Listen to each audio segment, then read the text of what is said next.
Let me introduce, first of all, Dr. Rainbow. Some of you know him, no doubt have taken some classes of his over at the college. He's a biology professor there at Antelope Valley College, holds a bachelor's degree in biochemistry and molecular biology from UC Santa Barbara, master's degree in education from Claremont Graduate School, PhD in molecular biology and biochemistry from UC Irvine. And he was a former creationist. He believed in the biblical account of creation, and through his study over a period of time came to believe that that was not consistent with the way things are, and has since become a proponent of evolution, and has certainly taught this, and I'm not sure if he's ever debated before in this kind of a forum, but certainly on more of an individual basis. But he is a friend of mine. We've gone to lunch several times, and I enjoy him as a person. Certainly don't agree with some of his views, but I respect him as a man, and have many interesting conversations over lunch. So I'd like for you to welcome Dr. Rainbow this evening. Thank you.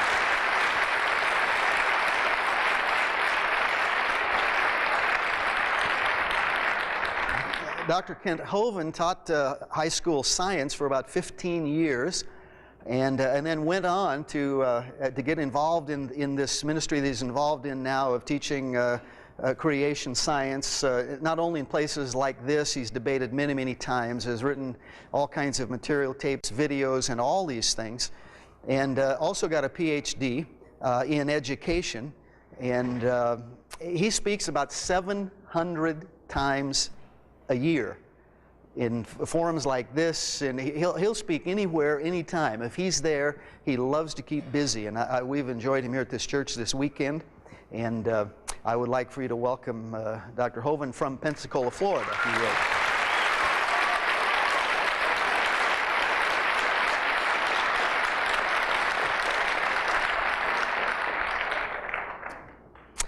Okay, the clock is beginning. We'll first turn it over to Dr. Rainbow, and thank you for coming. Good evening. I'm going to begin by thanking my friend Pastor Dave Prather and the members of Central Christian for inviting me here tonight to your beautiful church. Although I am not a Christian or a regular churchgoer, I do attend church occasionally at various places in Lancaster with my sons, and have found that I enjoy coming here to Central Christian perhaps more than anywhere else on Sunday mornings. I have met many wonderful people here and have felt very welcome. It's a great honor and a pleasure for me to have been invited to address tonight's important topic, and I feel especially honored to share a podium with Dr. Kent Hovind, who is an eminent and well-known expert in the field of scientific creationism, and who I have had the great pleasure of getting to know in preparations for tonight's debate. This guy totally stole my kids' hearts, teaching them how to make paper airplanes and shoot rubber bands. I'm going to have trouble competing with him as a father figure from now on.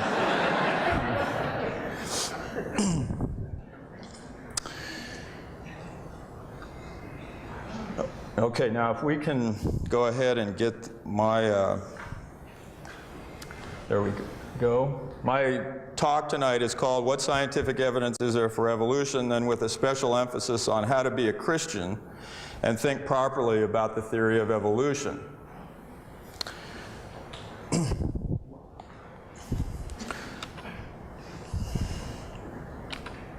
Okay, here's a fascinating and ironic fact about the United States of America. The United States is the most technologically and scientifically advanced nation on the planet, the envy of the rest of the world for our research and development infrastructure, as well as our university education system. Yet in the U.S., approximately half the population reject out of hand the most important scientific principle in all of biology, which is the theory of evolution.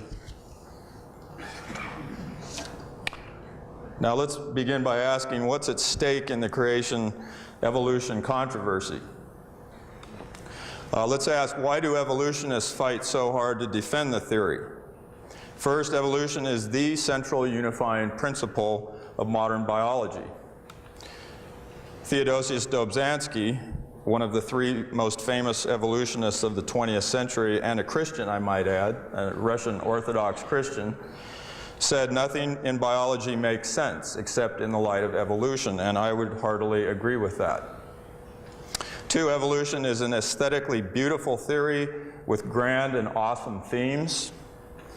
Some evolutionists, including myself, believe that evolution profoundly glorifies God. Some evolutionists use the theory to support an atheistic natural philosophy and argue against the very existence of God, which they have a right to do, just as Christians have a right to argue for the existence of God. Okay, why do creationists abhor the theory of evolution? It seems to make no scientific sense whatsoever.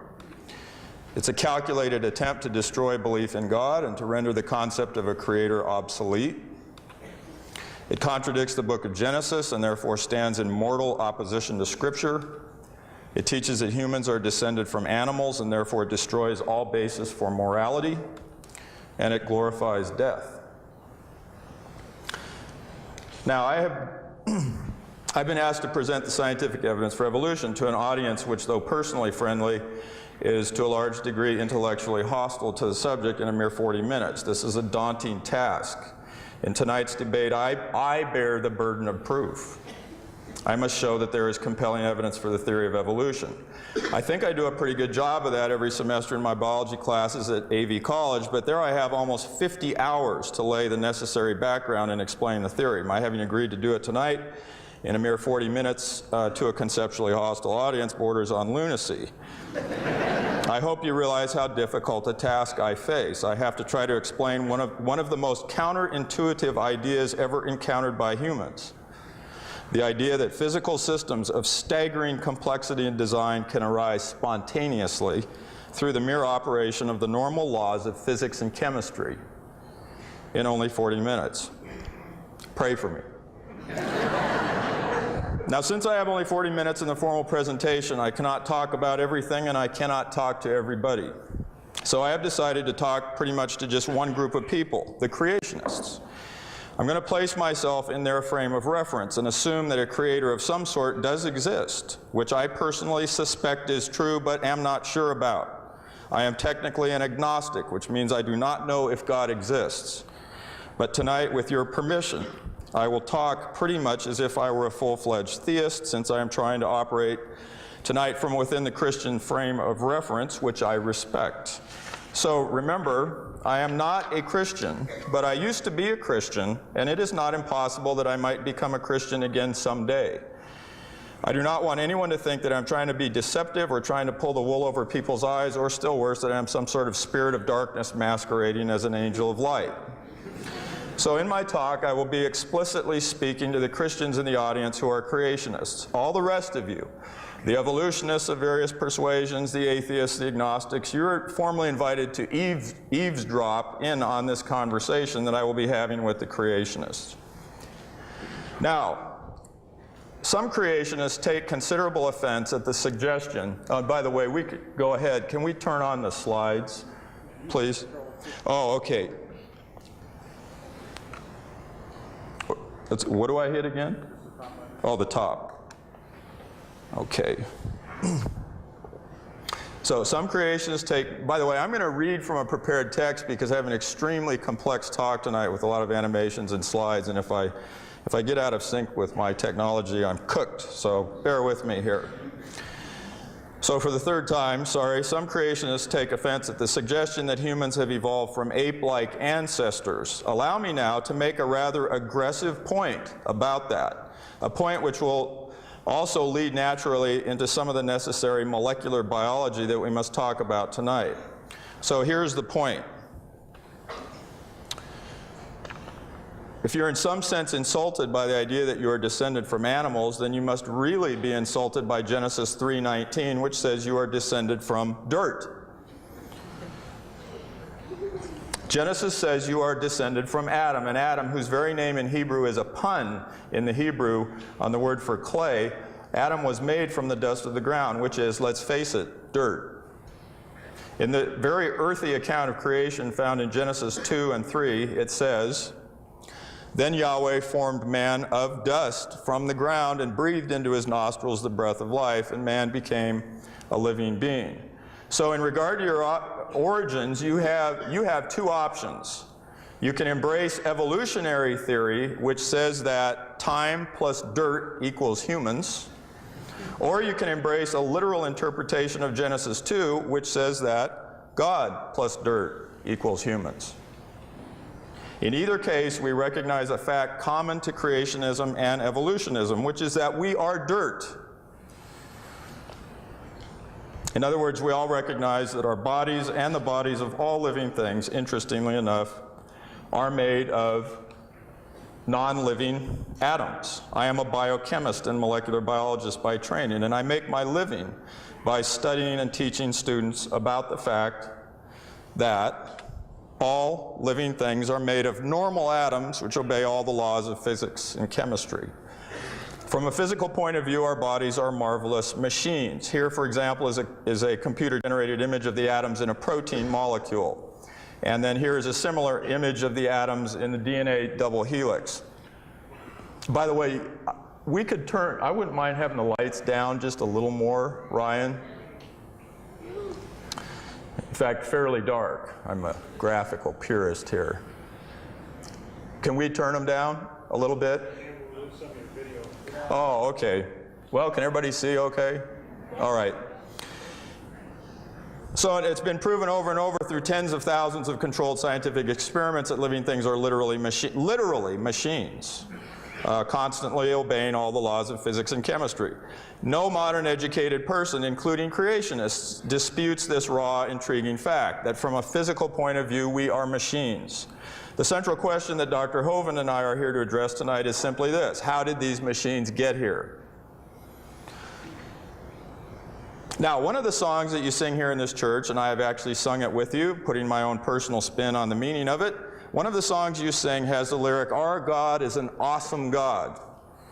Tonight I'm going to try to expose you to an idea which, if true, means that God as the creator is even more awesome than you think.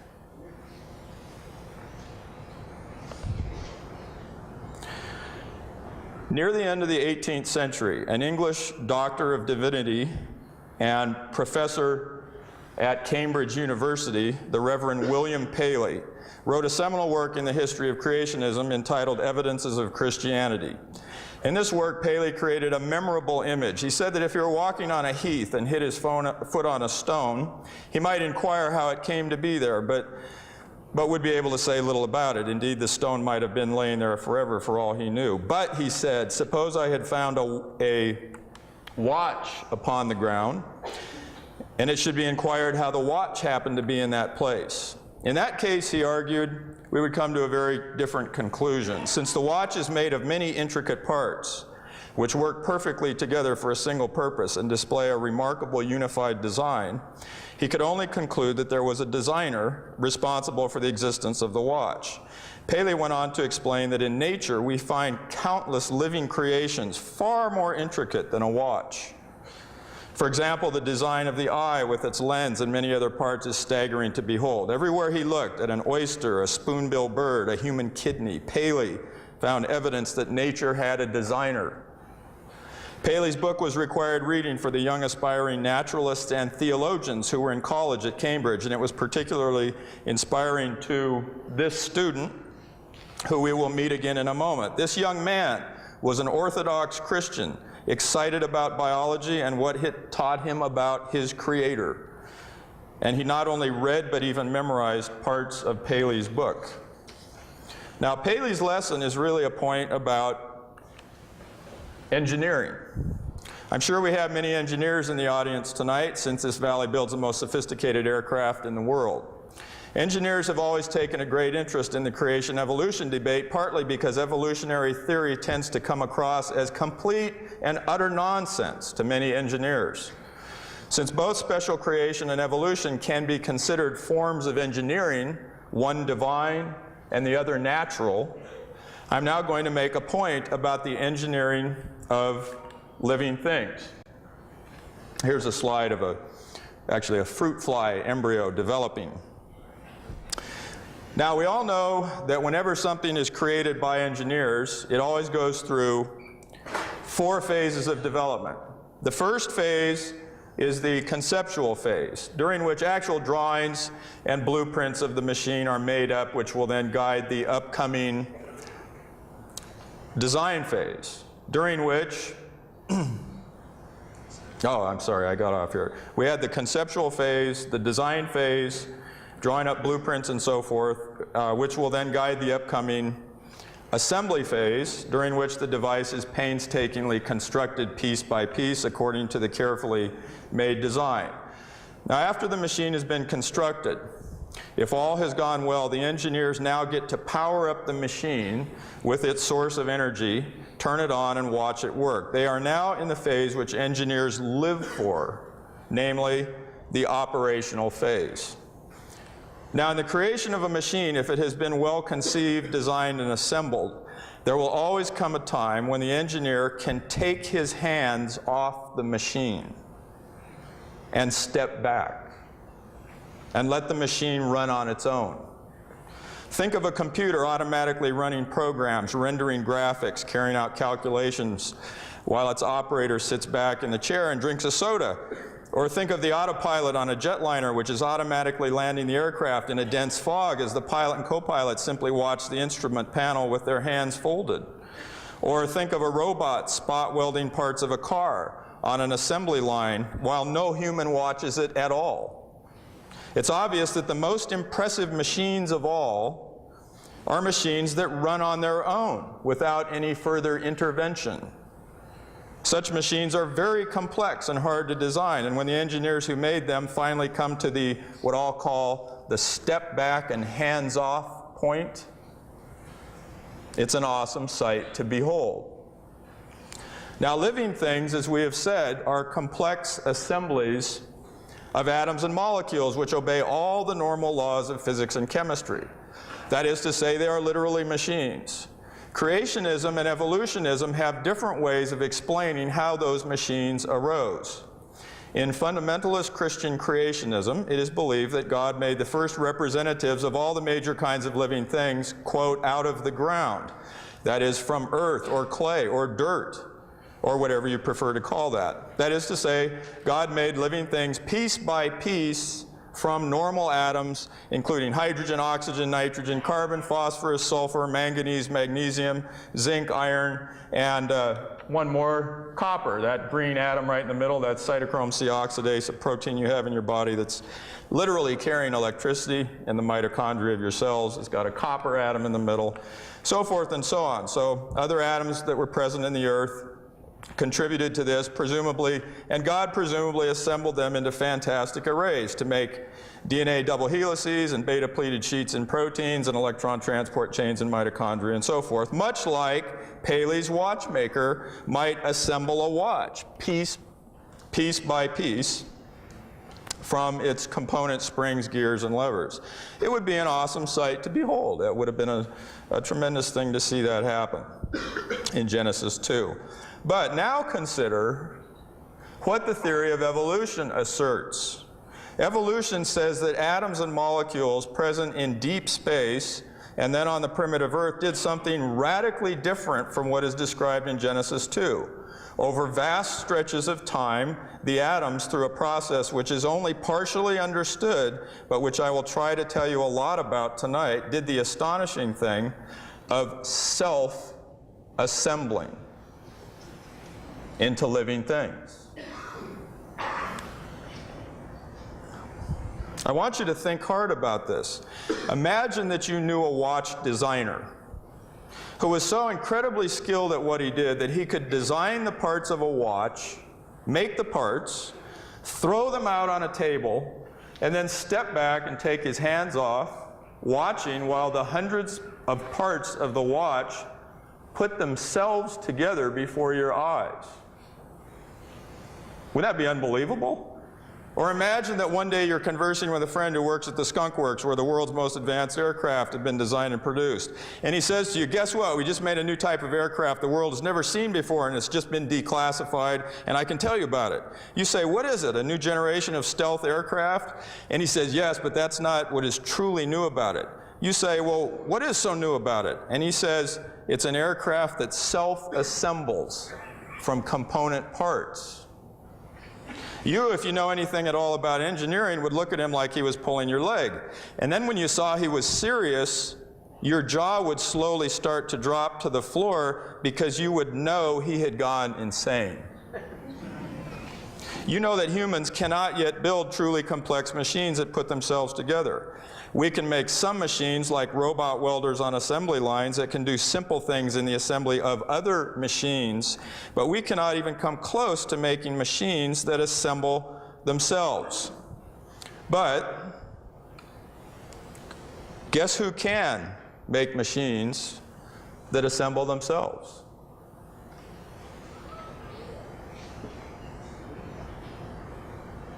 Now do you see why evolutionists get so excited about evolution? Think about this a little more from an engineering point of view again. In normal engineering, where does the step back and hands off point come in the process? Let me get my laser pointer here. There's my wallet. I'm glad I've still got that.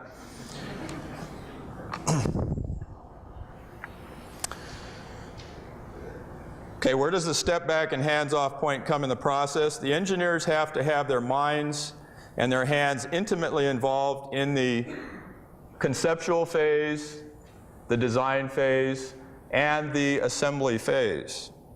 It is only during the operational phase, assuming everything goes well, that the engineers can step back and hands off. What evolutionary theory allows us to entertain as theists is the idea that Almighty God is creating life on earth, has done something that will set your mind reeling and staggering, something as high above our own engineering abilities as the heavens are high above the earth, something beyond all that we could ask or think. God has pushed the step back and hands off point, which was here, where? He's pushed the step back point into the assembly phase. This is the view of God that theistic evolutionists carry around in their heads. God as the creator is even more awesome than you think. They believe that God, with an intelligence that is nothing less than terrifying, has designed the fundamental particles of the universe and ordained the laws of quantum mechanics so that they will, over time, spontaneously self-assemble into living creatures, while he simply sits back and watches it happen. And then, after 12 billion years of cosmic evolution, when the first humans on the African savanna look up at the night sky and stare at the God, which their explosively large cerebral cortex can now sense is there, in an attitude of awe and primitive worship, and God stares right back. Let's look at another picture that helps us understand how God chooses to operate if the theory of evolution is correct. Here we have a representation of all that exists in the physical universe, which is called nature, derived from a word which conveys the meaning of being born, and from which we get other words like nativity and natal. Now, in addition to the physical universe, which is detectable with the five senses or with extensions of our five senses, many, and I dare say most of the people in the world believe that there is another realm of existence that cannot normally be detected with the five senses, which is beyond nature or above nature. The word for above or beyond is super. So this is the supernatural or supernatural realm. And here we see God. Now please don't laugh at my picture of God, but God has chosen to ordain certain natural laws which govern the behavior of matter and energy in the physical universe. God seems to really enjoy using natural law. since virtually everything obeys God's natural laws virtually all the time. The only time things deviate from natural laws when God is doing the odd miracle here and there, like parting the Red Sea, or changing water to wine, or raising himself from the dead.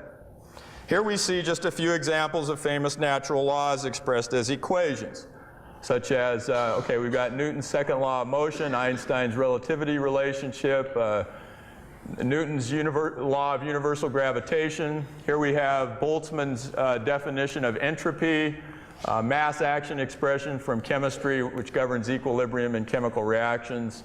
This a partial derivative here is Le Chatelier's principle from chemistry. And then at the bottom, ds is greater than 0 is the second law of thermodynamics.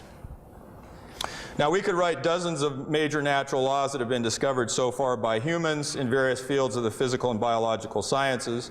These statements of natural law are the ultimate triumphs and trophies of the scientific endeavor. And I think there's little doubt in this room tonight that God enjoys watching as humans discover his natural laws through scientific endeavor. He has seen to it that humans have powerful, incisive brains which can ask questions, design experiments, and use the scientific method to unravel the secrets of the universe. Every time humans discover a new law or a new principle or a new galaxy or a new fundamental particle, I suspect God is extraordinarily delighted.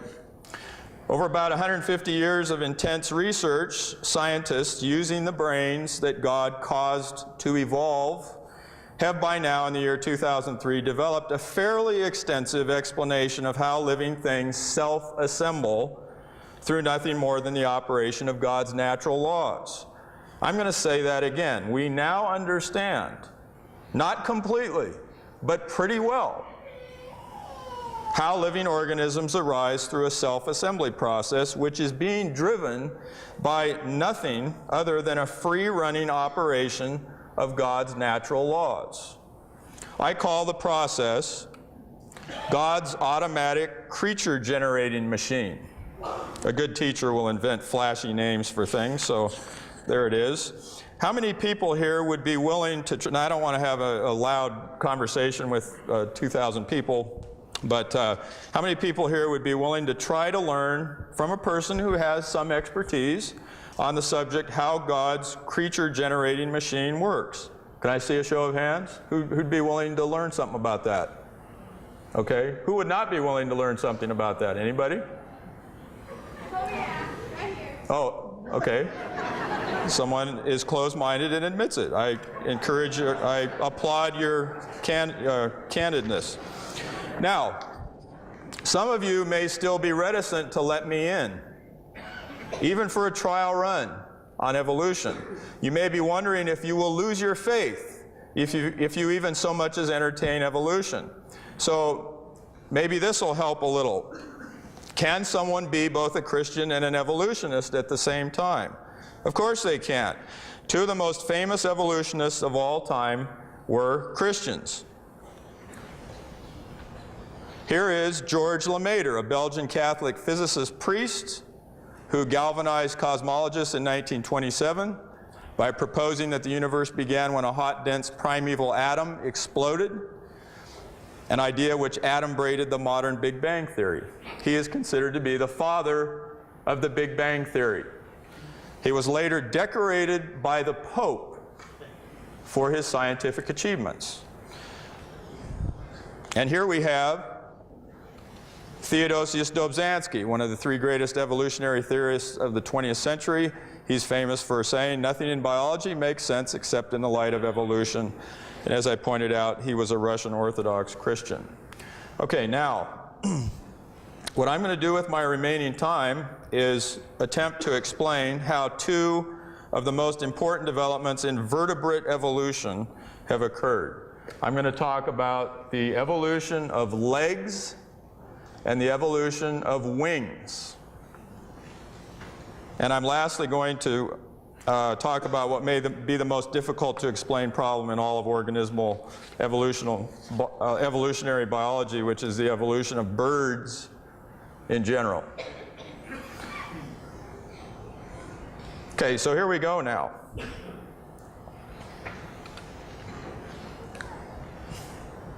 What do we mean when we say that living things have evolved? We mean that all living things are genetically related through a process of what Darwin called descent with modification from common ancestors. And here is what I call, when I teach it, the central mechanism of evolution.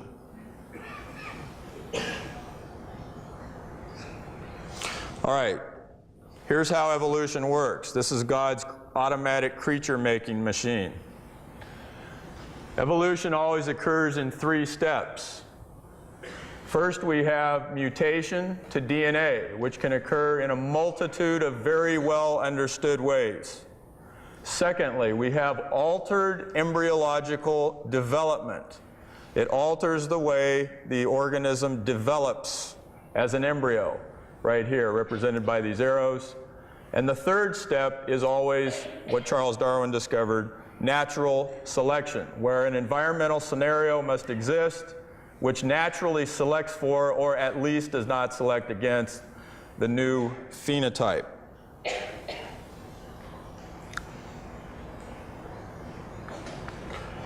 Here's just a few slides showing the guy who figured out the third step. That's the one that we got first, going back. Historically, natural selection was figured out first. Voyage of the Beagle in 1831, Darwin sailed around the world, and then upon his return got married, had many children, and proceeded in 1859 to publish one of the most famous works in the entire history of science on the origin of species. Okay, the second part of the central mechanism that was discovered was mutation to DNA, discovery of the double helix, principles of genetics in the first part of the century by people like Thomas Hunt Morgan and so forth. That was what was worked out next, and it's only extremely recently, it's really only since 1984, that we have even begun to understand the third middle step. This is the one that we've never been able to explain until now. And this is why creationists' objections to the theory are entirely reasonable, up to this point in time, I would say. So would you like to see so here's a picture of an embryo developing. And the third step, altered development, now being unraveled by many, many scientists around the world. A couple things that you need to understand. One of my goals here is to help explain the theory itself. It's my contention that most creationists reject the theory because they don't really understand the theory. I would reject it too if I understood it the way creationists do. I really would, and I don't mean that as an insult. I used to be a creationist. I literally applaud you as creationists for not accepting the theory as you understand it. You've done a rational, reasonable thing. You've displayed your intelligence by doing that, as has Dr. Hovind, who's an extremely intelligent man, and he's probably going to steamroll over me in the rest of this debate.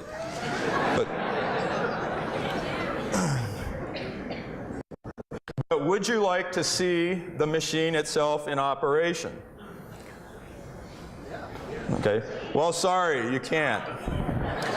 Because the evolution machine operates continuously and seamlessly all around the planet, in every nook and cranny of the Earth's multitudinous environments, and it is also constantly operating genetically on the molecular and biochemical level inside the living cells of all the world's organisms. The machine is way too complicated to see in the true sense of the word. But you know what? I have created a special graphic which provides a simplified, highly schematic picture of the machine in operation. And I call it an evolutionary phase space diagram. Now let me catch up here. What this is going to explain, what this explains is the evolution of legs.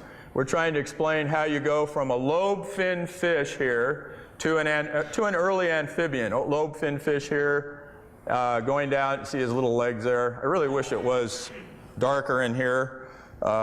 Can we just turn the lights down a little bit? Okay, and we have a pretty good explanation, we think, of how this happened. We think that legs evolved underwater first, not on land. This is a creature called Acanthostega. long fish-like tail, totally fish-like body, but he had little tiny legs and toes, 8 toes. Here's the actual fossil of Acanthostega. Here's what the skeleton looks like articulated, and we're pretty sure he lived underwater because he had a long fish-like tail that would have done him almost no good on land, crawling around down low to the ground. So now here's my picture of the evolution machine, God's creature-making machine, and how it works.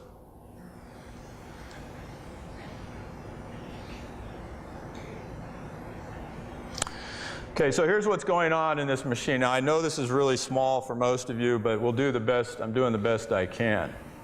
What we have, this is a multivariable graph. That is not a valley, okay? It looks like a valley. It's not a valley. This is a three-dimensional graph in what I call phase space, evolutionary phase space, showing the, how the machine creates organisms automatically. Here on this axis, we have the phenotypic axis. This is what the animals are like. Here we have the environmental axis, going in this case from water to land, deep ocean, coral reef, tide pool, shoreline, dry land. Here we're going from a ray fin fish to a coelacanth to various lobe fin fish, one of which here is Acanthostega, which I just showed you, Ichthyostega, a famous more advanced amphibian, and then finally Tulerpaton here, which is a full-fledged land-going amphibian. So we're going again, to give you the big picture, from fins to legs here, and we're going from the deep ocean to the dry land here. Now the vertical axis represents decreasing fitness. So if you're high, you die. If you're low, you go. In other words, you live. If you're high, you die. You're up on what I call the peaks of death. And if you're down low in what I call the valley of survival, that means you are fit. You are well adapted to your environment. Now watch how this works. Let's say you're here in phase space. Can you do the three-dimensional math? Okay, what are you?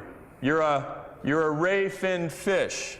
Okay, you're a fish. Where are you?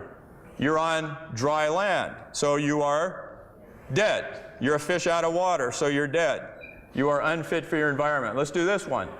What are you here? Follow it along. You're a full-fledged amphibian, but you're out in the deep blue sea. So you are dead. You are unfit. Let's do this one. What are you here? You're a ray fin fish in the deep ocean. You're beautifully adapted to your environment. And right here you'd be Tulerpaton on dry land, but near a tide pool, so you're doing pretty well here. You're well adapted to your environment. One more here, Acanthostega, that would be right here. You're a primitive amphibian living in a tide pool, trying to make a living in a coral reef. Now, how could he have done that? Let's explain this. Right here, why do we think legs might have evolved underwater? Well, here's the theory. If he was out, so mom here takes a mutation in her sperm or egg cells, and that's a critical point to remember. Let's get all this stuff up here. Okay, the mutations to DNA have to take place in sperm or egg cells, otherwise they won't make it into the next generation. Remember always that the new phenotype, the new form of animal, always shows up in junior, always shows up in the offspring, and then natural selection comes into play and has to select, if this is what we're trying to evolve, has to select for this and deselect for the old type of organism. Now out in the deep blue sea, do you want to have legs and toes? No. See, he would be poorly adapted. He's dead out there. You want to have fins if you're in the deep blue sea, and that's why we still have fish with us today after 400 million years. If you're living 5 miles deep in the ocean, in pitch black water that's freezing cold, at pressures that are twice what crush our nuclear submarines, what do you want to be? You don't want to be a human. You better hope to God that you're a fish down there. Okay, but here in a coral reef, see the island and so forth? Here in a coral reef, what we think could have happened is this. If you're in a coral reef, there's powerful currents going back and forth. There's algae and so forth. And one thing that you can try to do is to carry out what we would call ambush predation. You remain hidden in the algae or behind rocks and things like that, and then you leap out suddenly with your still fish-like tail and catch fish. Now you can see that if you're still a lobe-finned fish right here, he's going to have a little bit of a hard time carrying out ambush predation because there's powerful currents in a coral reef that are pushing him back and forth, and if he's trying to station keep in some algae, he would have to wave his fins and remain in one place, which is going to give away his location and scare the prey off. But look what he can do. He can do something that no animal has ever done before in evolution. He can hang on to things with his little legs and toes and remain perfectly motionless and then leap out and catch a fish. This is the theory for how Acanthostega may have been selected for and how legs evolved underwater. Okay, now here's an animation of that process. There's a constant chatter of mutation to DNA that's ceaselessly generating new forms of organisms. The environment is constantly changing here. This is constantly changing. Organisms are constantly migrating or getting blown into new environments. These are the random forces which drive evolution. But what happens next now, see, these are random forces. These are random mutations, totally random. Transposons are jumping around in the DNA, moving enhancers around and so forth and so on, creating chaos. Most of it's birth defects. Probably 99.9% of all the mutations are harmful. This is random events here in the environment, plate tectonics, climate, disease, drought, all kinds of things are taking place here. This is random. This is random. But what goes on now in the machine is anything but random. Evolution is not totally random. So let me now, and here, okay, I'm going to press on here and use even some of my time. Okay, now bear with me. I've got to bring up an animation.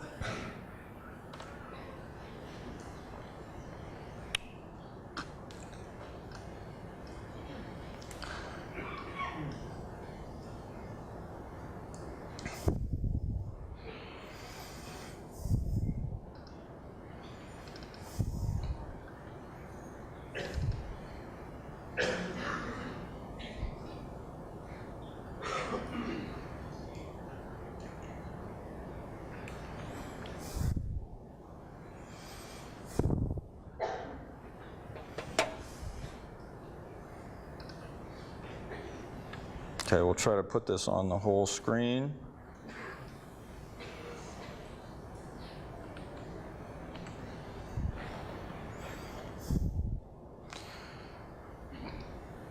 Okay, and here's what takes place in phase space. Each little dot represents a species or an individual, either one.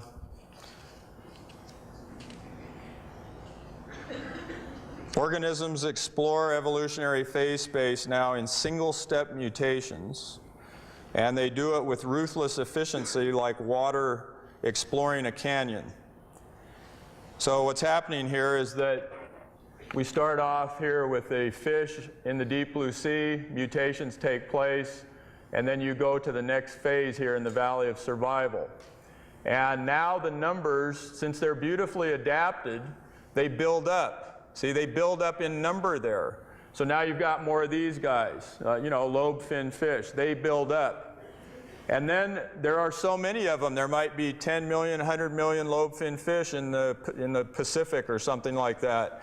And now you can do calculations and show that the probability of the next step, the probability of moving the right enhancer in front of the right homeotic homeobox gene or whatever, is not only possible, but it's inevitable. You can prove that it's inevitable that the next mutation will take place. And so now you get the next, you start to invade the next locus. The little yellow arrows represent mutations. So see, it just keeps building up, next mutation, building up, next mutation, building up, next mutation. And so the organisms are tracking or coursing their way through evolutionary phase space like water through a canyon. So what you want to think about as you look at this image is picture all these random events, the changes to the environment and changes to the phenotypes of organisms as being kind of like a constant rain falling down on this whole phase space diagram. And just as rain would be channeled down into the channel or the valley and flow along, in a similar way, you see how natural selection, which is anything but random, channels the mutations very efficiently through phase space.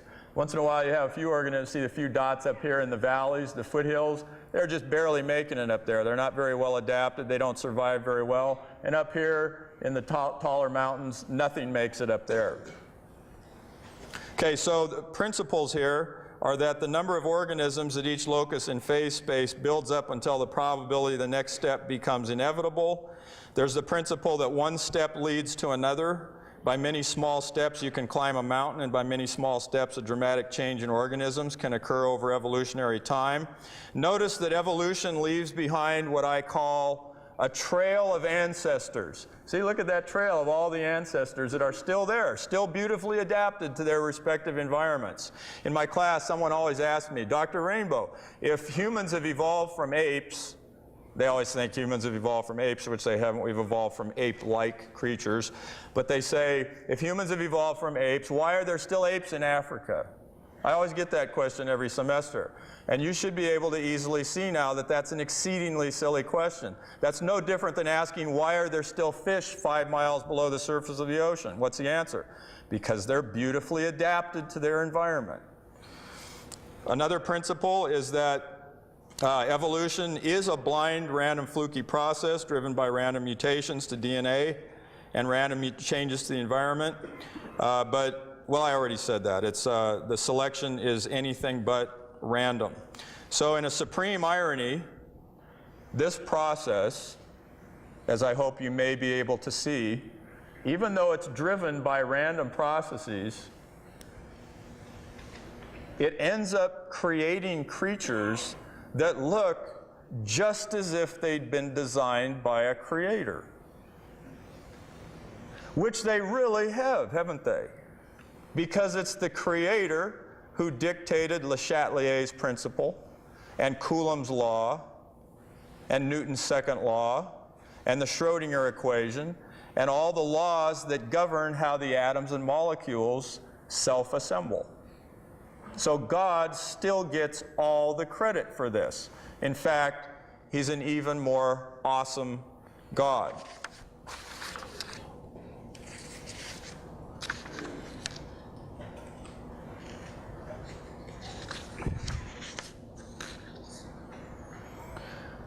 Now, let me take stock of where I am. How many minutes over am I? Okay, I mean over my time. What? Oh, 5 minutes. Okay. Because I need to respect the interplay that you've all come to see. So give me a second here to decide on how I want to use my time. I actually almost finished what I needed to there.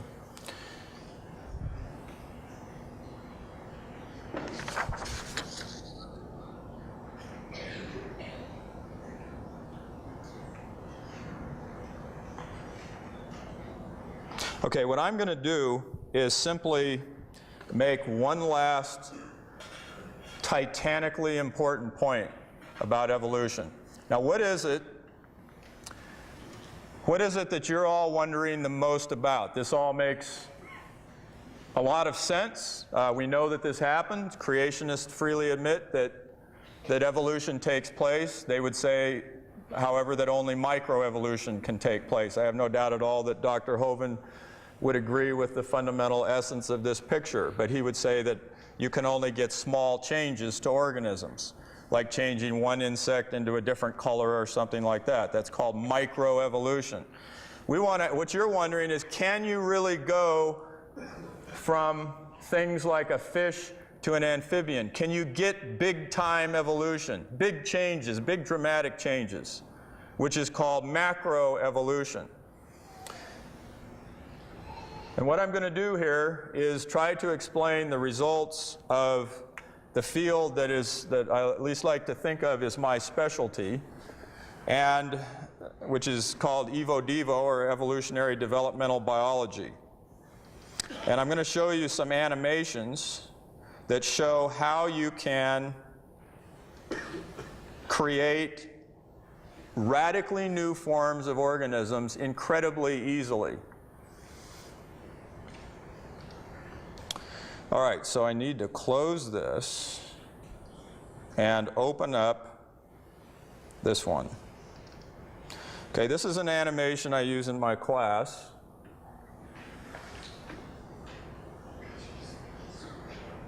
Oh, let's see, did that open? No. Okay. I got too many things to hold here. Put it on the whole screen.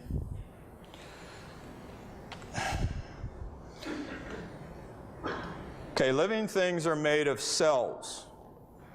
And you have to understand that during embryological development, living cells can do 7 different things.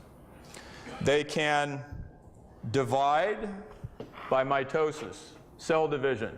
So things can get really big really fast.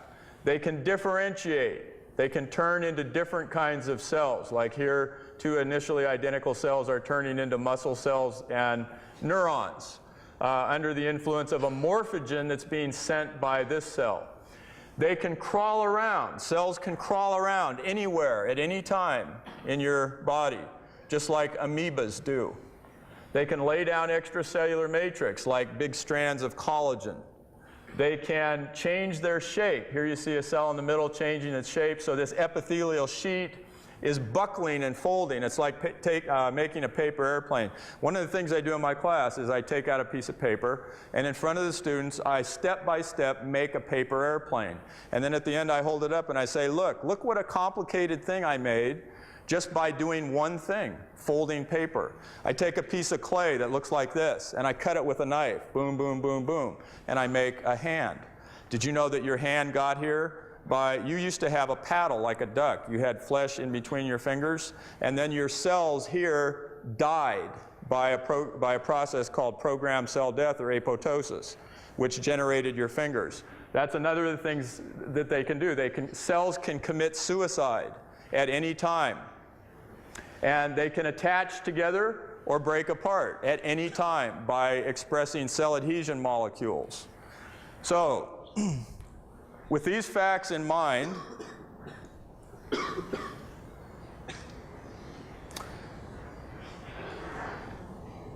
we go to another animation, which I call infinite outcomes animation.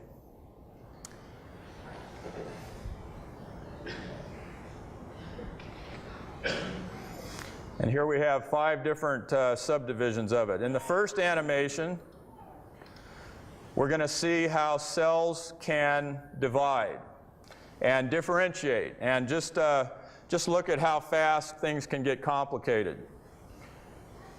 Okay, they're dividing. You have 2 kinds of cells, blue and yellow.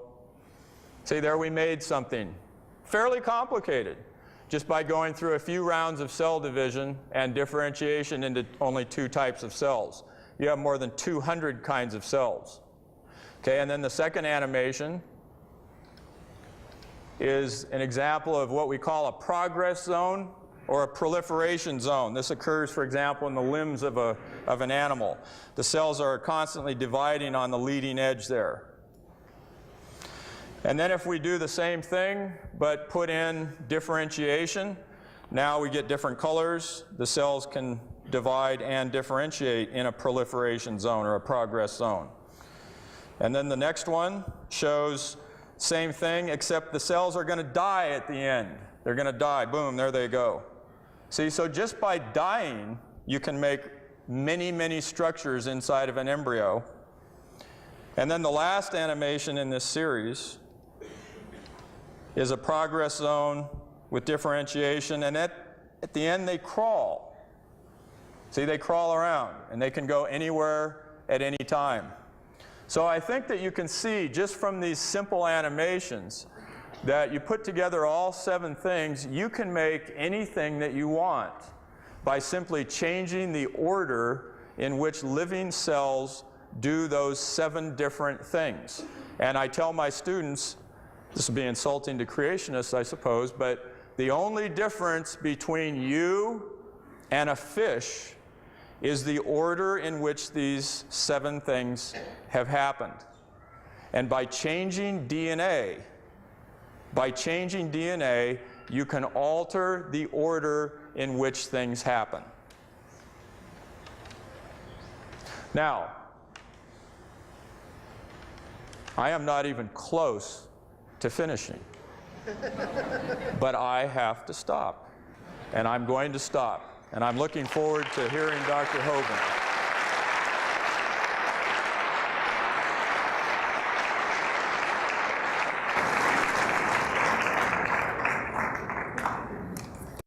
Well, thank you so much for coming. This place is jammed. I don't know how many are in the hallway, but we have a lot of folks here tonight. It's an honor to be here. My name is Kent Hovind. I taught high school science 15 years, and now I travel and do seminars on creation, evolution, and dinosaurs. And I take the position the Bible is literally true and scientifically accurate. God made everything in 6 literal 24-hour days, and the evolution theory currently being taught in our schools is one of the dumbest and most dangerous religions in the history of humanity. That's my take on it, okay? Now, people are welcome to believe all that stuff, but I don't think they should teach it at taxpayers' expense in public schools. That ought to be taught in private schools at, personal expense. Okay, this, not my wife, just a picture. I have 3 kids, all married, and the dog died, so I made it. I'm home free. It's wonderful. And we have 2 grandkids and hopefully 20 more coming. It's great. I have in my backyard Dinosaur Adventureland. We like science, we like dinosaurs, but we think God ought to get the glory for His creation. If you get an opportunity to come to Dinosaur Adventureland in Pensacola, Florida, we'd love to have you. You may also want to come to our first ever and hopefully first annual creation conference. We've had 25,000 visitors in the first 2 years at Dinosaur Adventureland. You guys need to start one out here. That would be great. We need to use science and creation to glorify God. This September is our creation conference. If you want to sign up, the folks at the table don't know about this, but there's supposed to be a list out there. You might want to grab a notepad, Ken Andrew, and if anybody wants to sign up, we'll send you information if you're interested, or just call my office and say, send me stuff on the creation conference if you want to come. Or better yet, come visit our ministry. We have about 40 people in our ministry. God's given us an awesome staff, and we try to use our efforts to produce materials that'll strengthen your faith in the Word of God. Okay, now, right here. What's the evidence for evolution? All the evidence that I have seen in my 30-some years of studying this is just simply imagination or computer-generated graphics, which doesn't even show it happened. That's how we think it might have happened. None of that is science, okay? Science is things we can observe and study and test and demonstrate. So what's the evidence for evolution? I happen to like science. I collect science books. I have hundreds of them. I taught the subject for 15 years. I really enjoy science. People say, there's evidence for evolution. Okay, I don't think so. We'll talk about that in a minute. And they say, couldn't God have used evolution to get us here? Well, we need to define some terms. There are 6 different meanings to the word evolution. I cover this in my seminar. First, there'd have to be cosmic evolution, the origin of time, space, matter. Where did that come from? Secondly, there'd have to be chemical evolution. If the Big Bang theory is true, the Big Bang produced hydrogen. You'll never hear them talk about this, but it had to happen because you have to somehow get uranium from hydrogen. That simply is not possible. Thirdly, there'd have to be stellar evolution. That's the origin of stars. Nobody's ever seen a star form. All we see are stars blow up. That's the opposite of evolution. There's novas or supernovas. We don't see them form. One professor I debated said, we're seeing a star form right now in Crab Nebula. I said, no, you're not. You're seeing a spot get brighter. And you're assuming it's a star forming. It could be the dust is clearing. There's already a star behind it. You don't know any stars are forming. What we do know, there's a lot of stars out there. There's enough that everybody on Earth can own 11 trillion of them to yourself. We've never seen one star form. So, fourthly, we have what's called organic evolution, the origin of life. The evolutionist has a serious problem with this one, going from non-living material to living organisms. Now, Dr. Rainbow and I talked before this debate, and we agreed we would only limit this discussion to, once life begins, how did it evolve? Okay, and that's what we're going to talk about. I don't think there's any evidence for that either.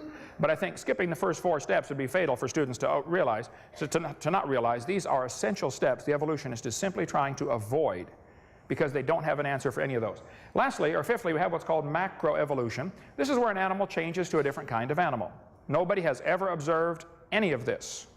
We never see a dog produce a non-dog. You may get a big dog or a little dog, but you're going to get a dog, and there are limits to these changes. Okay? You're never going to get a dog as big as Texas or a dog as small as a flea. There are limits. Sure, there are changes, but there are limits. And the further you get from the norm, the more problems you have.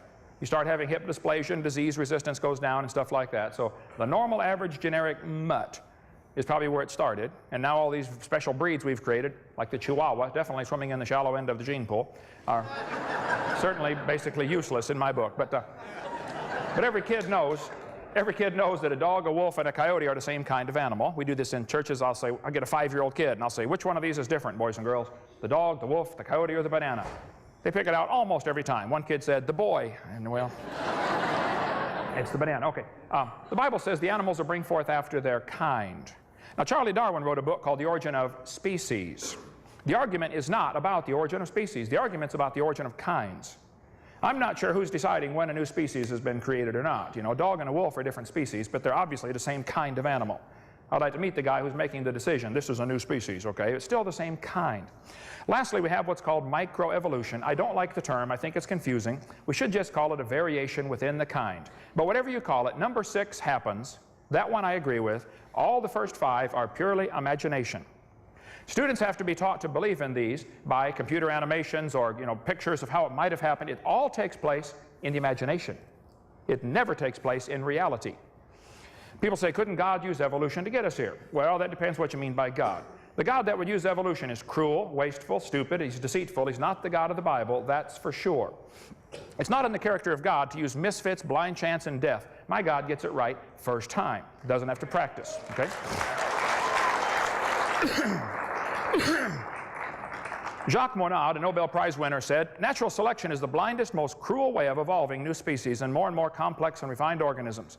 The struggle for life and elimination of the weakest is a horrible process against which the whole modern ethics revolts. An ideal society is a non-selective society, one where the weak is protected, which is exactly the opposite of the reverse of the so-called natural law. I'm surprised that a Christian would defend the idea that this is the process which God more or less set up in order to have evolution. I'm surprised also that Christians try to blend evolution with creation. David Hull, Northwest University, said, whatever the God implied by evolutionary theory and the data of natural selection may be like, he is not the Protestant God of waste not, want not. He is also not a loving God who cares about his productions. He is not even the awful God portrayed in the book of Job. The God of Galapagos is careless, wasteful, indifferent, almost diabolical. He is certainly not the sort of God to whom anyone would be inclined to pray. Charlie Darwin said in his book, thus from the war of nature and famine and the death, the most exalted object we're capable of conceiving, the production of higher animals follows. Evolution is a religion of death and struggle and cruelty. It is not compatible with the Scriptures. My Bible says God's work is perfect. He made it right first time. The God that would use evolution is deceitful. It's not the God of the Bible. There's no evidence for evolution anyway. The Bible says God formed the world by His Word. He spoke it into existence. He did it in 6 days. He told us clearly how He did it. He didn't use millions of years to get here. I think it'd be a retarded God that can't make it right first time. I wouldn't worship a God like that. Okay? It nullifies the need for the death of Christ by having God use this evolutionary process, and there is no evidence for evolution. So why would we compromise a perfectly good Bible, which has never been proven wrong, with a dumb theory that has never been proven right? I see no reason to compromise in this war. Okay. Are they the same? No, the Bible and evolution are absolutely backwards in every respect. We could spend an hour talking about this one. They're irreconcilably different. Evolution says death brought man into the world. The Bible says man brought death into the world. The differences are impossible to reconcile. Somebody is wrong. And I enjoy showing them who they are. Okay, now, suppose I said, I have a theory that the moon is made of green cheese. Okay, it's okay to have a dumb theory, that's perfectly fine. Then, suppose I said, NASA proved it when they went there in 1973 on a secret mission. Well, it's okay to have a dumb theory, but it's not okay to use lies to support my theory, right? It's even worse to use tax dollars to get paid while I lie to support my theory. So if there's evidence for evolution, I really want to see it. The textbook says you're an animal and share a common heritage with earthworms. This is ludicrous, okay? If you want to believe your great-great-grandpa was a worm, you go ahead and believe that, but don't use my tax dollars to teach that to my kids, okay? You go teach that to your kids at your religious school. Now, they say they have evidence for evolution. They say they have evidence from fossils. I'm telling you, folks, in a court of law, fossils wouldn't hold up 1 second as evidence. You bring in your bones and say, these bones are the ancestors of us today. They're going to laugh at you and say, Your Honor, he can't prove those bones had any kids. He sure can't prove they had different kids.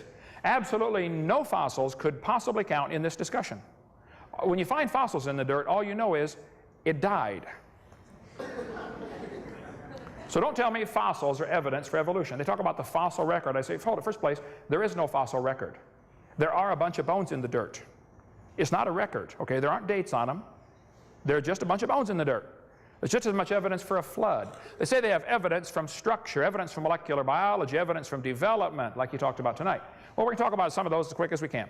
The textbooks start off with the assumption that the universe is billions of years old and started with the Big Bang. I think that theory is ludicrous and has been proven wrong years ago. That's not science. We cover that in great detail on our video number 1 out there on the table. If you want to get one of those. There's not many left, sorry about that. But they tell the kids that radioactive dating proves things are millions of years old. That is also not evidence for evolution. Radioactive dating is ridiculous. We cover that thoroughly on video 7. Here's an example where living snails were carbon dated 27,000 years old. They're still alive, okay? This is 1984. I give many examples on video number 7 about that. This guy said in the last 2 years an absolute date has been obtained for the Gandong beds. It has the interesting value of 300,000 years, plus or minus 300,000 years. Well, they nailed that one right on the head, didn't they? Anyway, get video 7 if you want more on carbon dating or potassium argon dating or uranium lead dating. I got them all on video 7. So they tell the kids the Earth is billions of years old. That is not evidence for evolution. Even if the Earth were billions of years old, there's still no evidence for evolution. And I think there's ample evidence the Earth is not billions of years old, and we cover that on video number 1 of our series. They tell the kids the Earth started off hot and it slowly cooled down. Yet the Bible says the Earth was created underwater. It was never a hot molten mass. The scientific evidence points to the fact that the Bible is right, because all over the world radiopolonium halos are found. Very short half-life on polonium-218 and 214, like down to less than 3 minutes. And you can get the book, go to halos.com if you want a whole lot more on the radiopolonium halos. They prove positively the Earth was never a hot molten mass. Cover that on video 7. Textbook says the stalactites form slowly, very slowly, tiny drops of water. That is not evidence for evolution. It's not evidence for anything. It's not even true. Here's me standing by a stalagmite. It's only 100 years old in Thermopolis, Wyoming. Okay, it happens very quickly. This is not a stalagmite, actually. This is a flowstone formation from simply minerals in mineral water being pumped out of a pipe. Bible says, in the beginning, God created the heaven and the earth, and by one man, sin came into the world, and death by sin. Yet Darwin said, death brought man into the world. Somebody's wrong, folks. Did man bring death into the world, or did death bring man into the world? Don't try to compromise the two. Get on or get off. Somebody's wrong, okay? Textbook says this is Grandpa.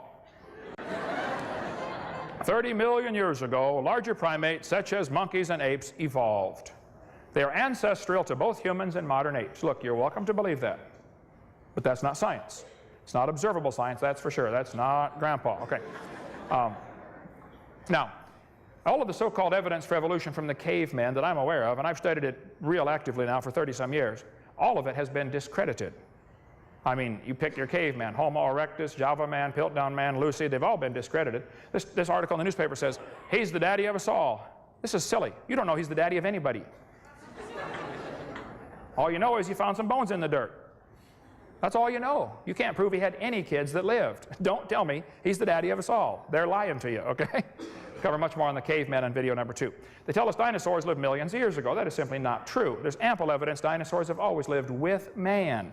We cover that for 2 hours, for 2.5 hours on our video number 3. Textbook says the Colorado River cut the Grand Canyon slowly over millions of years. That's ludicrous. The top of Grand Canyon's higher than both ends. Rivers don't flow uphill. Grand Canyon's a washed out spillway. Anybody that studies it'll know that. I flew down it 2 days ago coming here. Took a bunch of pictures flying down across the Grand Canyon. It's a 1-mile rise spread out over 270 miles, so you don't notice it much, but it's not formed by the Colorado River. The textbooks tell the kids each of the layers of rock is a different age. The whole geologic column is baloney. It doesn't exist any place on Earth except the textbooks. There is no geologic column. This guy admits it. He said if there were a column of sediments, unfortunately no such column exists. It's a great theory, but it's not science. It's not observable. You can have all the theories you want, but where's the beef? Where's the evidence, okay? All over the world, petrified trees are found standing up, connecting these layers. Now here they are telling us these layers are different ages, and yet we got petrified trees connecting them. They're not different ages, folks. They all formed in one big flood in the days of Noah. We cover that on video number 4 about the geologic column. Okay, textbook says the Devonian period is characterized by the lobe-finned fish, like we heard about tonight. Well, they say this is proof of evolution, that it slowly evolved from fish to amphibians, reptiles, mammals. Just memorize the word farm and you got it. F-A-R-M, fish, amphibians, reptiles, mammals. This is what they imagine it might have happened like, but it is pure imagination. And the lobe-finned fish are still very much alive. When they found the coelacanth swimming around the Indian Ocean back in 1938, they brought one into the scientists and they said, wow, look at this. They survived for 300 million years. Never dawned on them one time to question the theory, because the theory is sacred. The evidence must fit the theory. Now, see the way science is supposed to work. You get a theory, you check the evidence. If the evidence says, nope, the theory's not right, you throw the theory away. You get a new theory. That's the way it's supposed to work. And it does work that way in science with everything except this evolution theory. And I think I know why. I think it's because the only alternative to evolution is creation. And if creation is true, then there's a creator. And if there's a creator, there might be some rules. You mean like thou shalt not? Ooh, we don't want those rules, so we're going to deny the creator. That's really what it boils down to in every instance. The lobe-finned fish is still alive. The textbooks tell the kids you can tell the evidence for evolution because of the similar forelimb structures. This one says these homologous structures provide evidence that these animals evolved from a common ancestor. And they show the 2 bones in the wrist of all kinds of different animals. This is silly. This textbook says comparative anatomy provides further evidence of evolution. The commonality suggests these and other vertebrate animals are all related. They probably evolved from a common ancestor. That is ludicrous. They probably have a common designer is why they're similar. The different bones develop from different genes on the chromosomes. And even if they were coming from the same genes on the chromosomes and they're not, that still wouldn't be evidence for evolution. It could be evidence for a common designer. And they're so complex, complex things don't happen automatically. Somebody has to create them. You know, doing an imagination, a computer animation of how it might have happened, that's not science.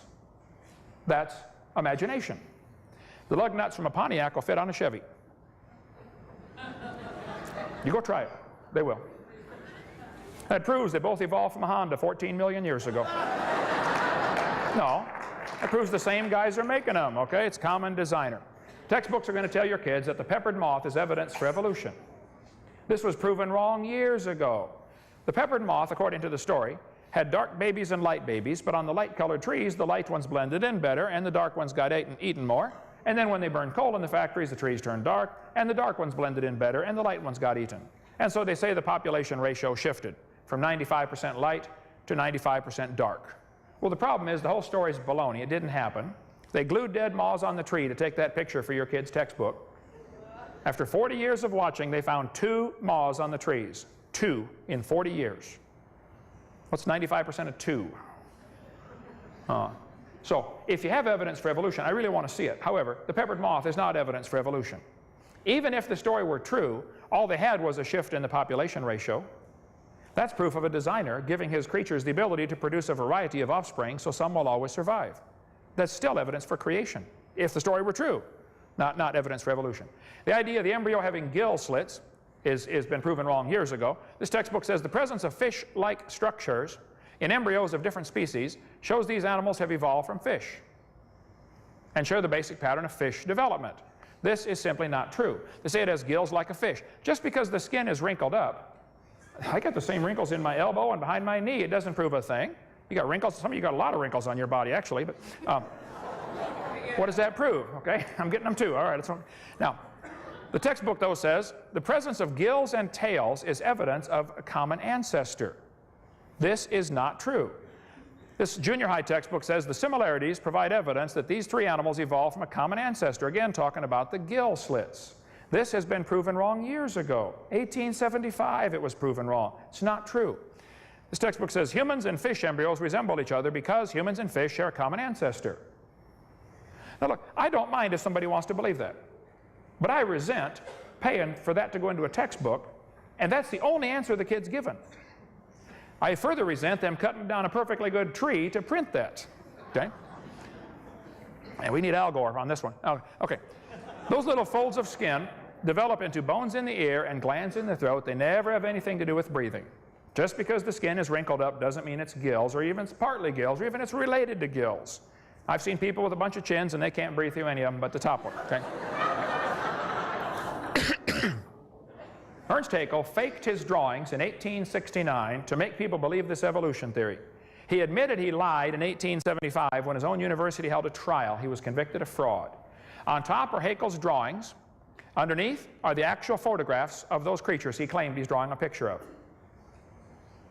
The drawings are simply fraudulent. They're lies. There's no kind way to say it. They're lies. Get them out of the textbook. They tell the kids in school the appendix is evidence of evolution because your appendix is smaller than a horse's. Well, we don't eat as much, green vegetables as horses eat. Maybe they don't dig up as much junk as they do in eating off the ground. But the fact is, you do have a smaller appendix than a horse. So what? That's all you need. The appendix, they'll say it's vestigial. It's not vestigial. You need your appendix, okay? If your appendix is taken out, you shorten your lifespan, I believe, by about 8 years. You got a much better chance of getting a lot of diseases. The appendix is where a part of the immune system responses are initiated. They've known that for years. It's not vestigial. This textbook tells the kids one of the evidences for evolution is the whale's vestigial pelvis. Many organisms retain traces of their evolutionary history. For example, the whale retains pelvic and leg bones as useless vestiges. This is baloney. They say the whale has a vestigial pelvis and leg bone that serve no purpose. Just imagine whales walking around. It's true. That's not true. Here's from Los Angeles Museum. Those are the bones they're talking about right there. Just imagine the whale walking around. Actually, this is a lie. Those bones are used in reproduction. The whales are pretty big, and those little bones have special muscles that attach to them that allow the whales to reproduce. It has nothing to do with walking on land. This is not evidence for evolution. This is evidence for design, okay? In our museum in Florida, we have a 15.5-foot python snake skin.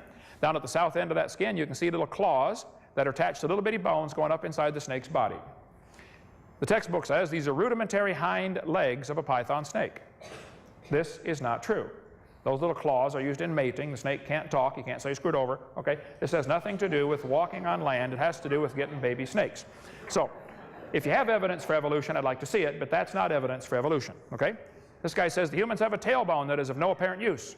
The vestigial tailbone in humans is homologous to the functional tail of other primates. Thus, vestigial structures can be viewed as evidence for evolution. Organisms having vestigial structures probably share a common ancestry.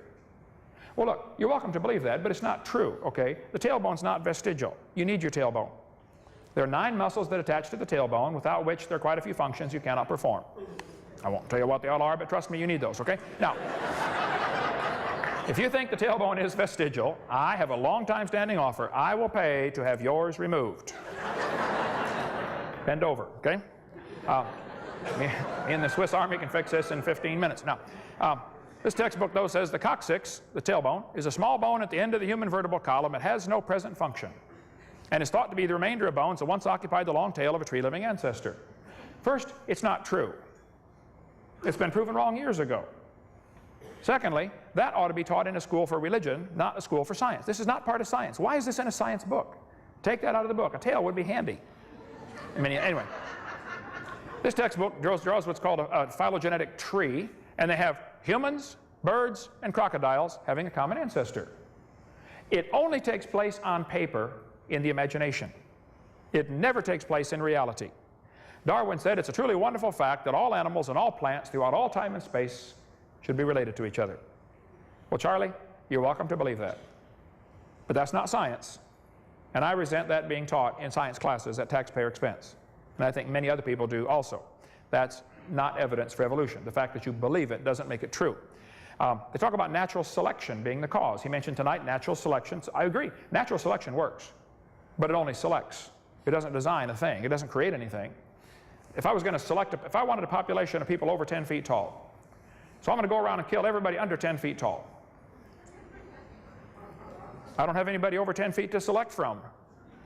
You can't get a population of 10-footers because there's nothing to select from. You can select, natural selection does that, it doesn't create a thing. The textbooks tell the kids about the horse being evidence for evolution. They say we went from a 4-toed horse to a 1-toed horse. That is baloney, proven wrong 55 years ago, but they're still teaching it. They say we started from complex chemical soup and went to a living organism very slowly. Oh yeah. This textbook says all the many forms of life on Earth today descended from a common ancestor. Then it says no traces of those events remain. We know what happened, but there's no proof. Well, you know what happened because of your imagination. You don't know what happened because of scientific evidence. It's not science, that's all I'm saying.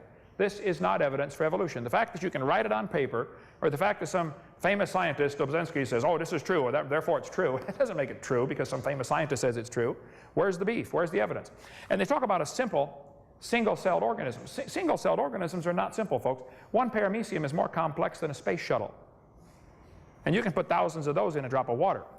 Michael Behe's got a great book out called Darwin's Black Box, if you want to read about the complexity of living organisms. He spends a whole chapter talking about the complexity of the hair on a bacteria.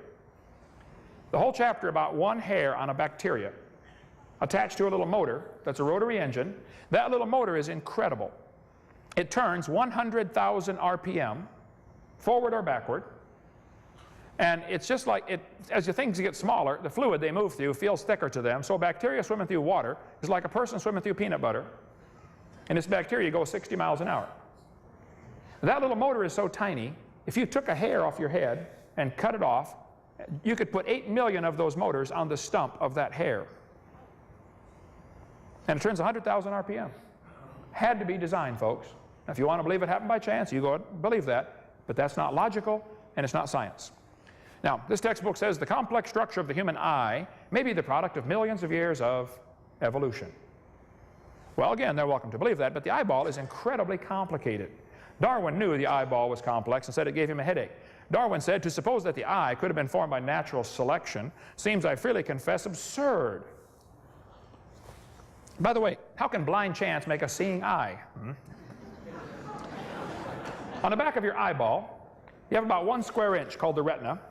In that 1 square inch, there are 137 million light-sensitive cells, all of them wired to the brain. I've done quite a bit of building in my life. I've hooked up quite a few electrical wires. Can you imagine wiring an eye with 137 million connections in 1 square inch? My Heavenly Father did it. He's pretty smart, ain't he? I debated an atheist in New York. He said, I've got proof for evolution. The human eye is poorly designed. I said, why do you say that? He said, well, the light comes into the eye, and then at the back, before it hits the retina, it goes through blood vessels. And the blood vessels block part of the light. He said the octopus has a much better eye because their blood vessels are behind the retina. Humans have blood vessels in front of the retina. That's a poor design. He said, that's proof for evolution. I said, well, wait. First of all, poor design is not proof for evolution, okay? Porsche designed a car one year. They accidentally made it where you had to jack up the motor to change the spark plugs. That's a poor design. But it doesn't prove nobody made it, okay? So arguing from poor design is not a good argument for evolution. But the eye is not poorly designed. I told this atheist I debated, I said, sir, listen, the humans live in the air, okay? Air is a very poor insulator for UV light. UV light will burn your retina. Now, so you have blood vessels in front of your retina to block out the UV light. Octopus live in the water, okay? Now, water blocks UV light. So they don't mind having their blood vessels behind the retina. They're designed for living in water, and you're designed for living in air. I said, if you want to swap eyes with an octopus, you just go ahead, but you're going to be blind in a few days, okay? It's not evidence for evolution. Don't give me this poor design of the human eyeball. And kids, if you go to college, you're going to hit a professor who'll tell you that. Okay, they're either confused about their anatomy or they're lying to you. It's not poor design, okay? This textbook talks about how life evolved from non-living material. We could spend an hour on this one, about how they did not use oxygen intentionally. We covered that on video 4 about the origin of life experience. We're not going to talk about that tonight. This textbook says, gills are an adaptation to living in water. Well, how did they live before they adapted the gills? Well, you see, boys and girls, for millions of years, none of them lived. They all died until they evolved the gills. Why don't they say it's a design feature? They don't want to say it's a design feature because then some kid's going to say, who's the designer? They always use this word adapted. Heard it about 6 times tonight. These are adapted, these are adapted. No, they're designed for what they do, okay? This textbook says humans and orangutans are 96% similar in their DNA. So what? They say, well, that proves a common ancestor 15 million years ago. No, it doesn't. Actually, this textbook says, Darwin speculated all forms of life are related. This speculation has been verified. That is baloney. Verified by DNA. The DNA is unbelievably complicated. One person's DNA, all the DNA out of your body would fill about 2 tablespoons. But if you tied them end to end and stretched them out, it'd reach from Earth to the moon and back 5 million round trips. Unbelievably complex. Didn't happen by chance. Okay. Now they're telling the kids, like Richard Goldschmidt said clear back in 1940, the first bird hatched from a reptile egg. He was frustrated because they couldn't find any evidence for evolution. You couldn't find any fossils that are missing links. He said, so it must have happened quickly because we don't find the evidence. This is silly, okay? In the mind of the evolutionist, there's only 2 choices. They'll say evolution happened slowly like Darwin said, or evolution happened quickly like Gould said. They don't seem to be capable of thinking outside the box. It didn't happen at all. They don't want to think about that, okay? This guy says evolution is a fact. Evidence for evolution from the fossils. He said the fossil record provides some of the strongest evidence that species evolved over time. That is silly. There is no fossil record. There's a bunch of fossils in the dirt, but it's not a fossil record. Don't let them pull that one over on you. All you find are bones in the dirt. You don't look back in the fossil record. Fossils only exist in the present. You put your interpretation on them, but they exist in the present. Everything else is your interpretation on there.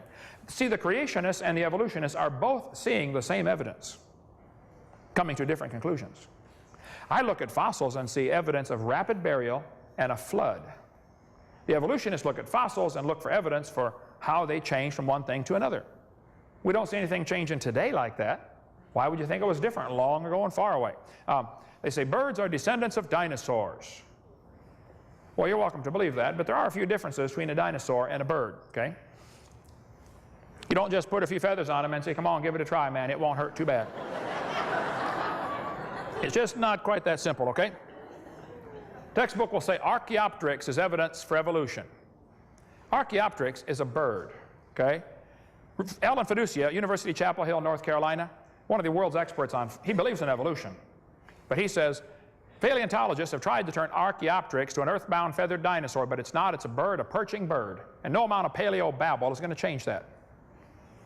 Students believe evolution because that's what they've been taught. I think all that's been presented are lies. I think the lies ought to be taken out of the books, and then if you have evidence for your theory, show it to the kids. You tell them they're an animal, what's it do? Well, look around, okay? They act like animals. Now, teen suicide rate's gone crazy in this country. Violent crimes have gone up 1,000% since evolution became the dominant theory in the early 60s. Unmarried couples living together in adultery has increased 725%. Premarital sex has gone up in every category. Satan's a liar, folks. He wants to deceive you. And I think if somebody believes that we came from an ape-like ancestor or even came from an amoeba up to a human, they're welcome to believe that. But that's not science. It's not common sense. And I think they need to understand that teaching is going to destroy the faith of some kids in their class, which maybe they don't understand, maybe they do understand. But Jesus said, whoso shall offend one of these little ones which believe in me, it were better for him that a millstone were hanged about his neck and he were drowned in the depth of the sea. So before I taught evolution to anybody, I'd take a long, hard look at Jesus' warning. I mean, if you don't believe he existed or don't believe he's God, that's fine. But listen carefully to his warning. You're in serious trouble. What should we do? Well, 75% of kids from Christian homes that go to public schools reject the faith after 1 year of college. After they're subjected to a whole semester or whole year or 4 whole years of computer animations of how it might have happened, pretty soon they start to get confused and start to believe it. That's what happens to many of them. Scott wrote me a letter. He said, Dr. Hovind, until I went to college, my faith in God was sound. But my college history class helped destroy that faith. Folks, evolution's not just in science class. It's in history, English, math, every class, okay? Scott said, I started to doubt the Bible and God's Word, even started to doubt Jesus was truly God's Son and that He died and rose for my sins. My best friend showed me your tapes, and I was in awe of what I saw. Everything I thought I knew about life was changed. Yeah, he rescued one. Charles Darwin studied to be a preacher, lost his faith.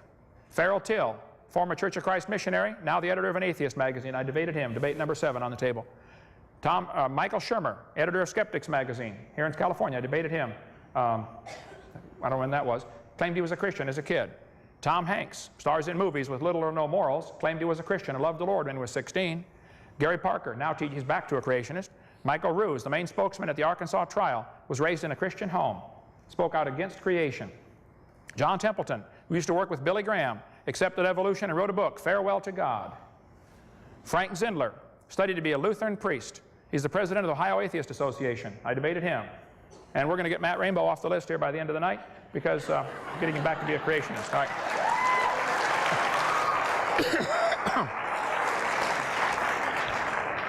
Moses Mordecai Marx Levy, alias Karl Marx, when he was 17, wrote a paper on how much he loved the Lord. Then he went off to college, studied philosophy. First year in college, somebody destroyed his faith. Later he said, my objective in life is to dethrone God and destroy capitalism. Karl Marx, the father of communism. Marx tried to dedicate his book to Charles Darwin. He said on the title page, to Charles Darwin from a sincere admirer, Karl Marx. Marx knew communism wouldn't work without the evolutionary theory. See, our American system is founded on the idea that all men are created equal. They're endowed by their creator with certain rights. Communism is founded on the idea that all men evolved from slime and you're nothing but an animal. Major difference. We covered that on video number 5. Karl Marx had 6 children. 3 died of starvation in infancy. 2 others committed suicide. Not what you consider a successful father. Okay? Is that with my extra minutes I get, or that's just a regular? Okay, good. Okay. At a very early age, while still a pupil at the ecclesiastical school, Christian school, Comrade Stalin, Joseph Stalin, developed a critical mind and revolutionary sentiments. He began to read Darwin and became an atheist. Joseph Stalin went to a Christian school as a kid. Joseph Stalin read that book and it changed his life forever. Joseph Stalin's responsible for killing somewhere between 60 and 100 million of his own people. I've got several people on my staff, including my daughter-in-law, who are from Ukraine, where 10 million people were killed by Joseph Stalin's goons in the Ukraine. Andrew Carnegie said he loved the Lord, wanted to serve God with his life. First year in college, he fell into believing in evolution. He said, man, if evolution's true, then I'm going to apply this to the business world. The strongest survive. And you won't understand the history of the trust busters and all that stuff that had to happen in the late 1800s until you understand how evolutionary thinking ties in.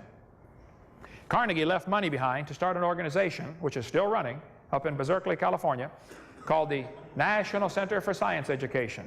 The purpose of the National Center, the current president is Dr. Jeannie Scott. Their whole purpose is to keep creation out of schools and keep evolution in the schools. And if you try to do anything to get evolution out of your schools, the National Center for Science Education will be down your throat at Carnegie's expense. And he used to love the Lord. What happened? President Roosevelt, good man in many ways, but he fell into believing this evolution theory, which teaches, of course, one race is better than another. Roosevelt thought the Indians were an inferior species. You won't understand what happened to the Indians in the last 150 years until you understand how evolution ties into the thinking. That's why we were so mean to the Indians. E.O. Wilson at Harvard University said, as were many persons from Alabama, I was a born-again Christian. When I was 15, I entered the Southern Baptist Church with great fervor and interest in the fundamentalist religion. I left at 17 when I got to the University of Alabama and heard about evolution theory. First year in college, destroyed his faith. Philip Wentworth, back in 1932, said, when I entered Harvard in the fall of 24, I was not only a Christian, I was also an avowed candidate for the ministry. Then for 4 years, I underwent a process of mental readjustment that shook my little world to its foundations. Through it all, only one thing was clear to me. If I could reconcile religion with intelligence, I knew I could go on into my chosen career fortified by the experience. If I could not, every consideration of honor would compel me to make other plans. In the end, I gave up the ministry. Folks, there is no conflict between intelligence and the Bible. There is no conflict between science and the Bible.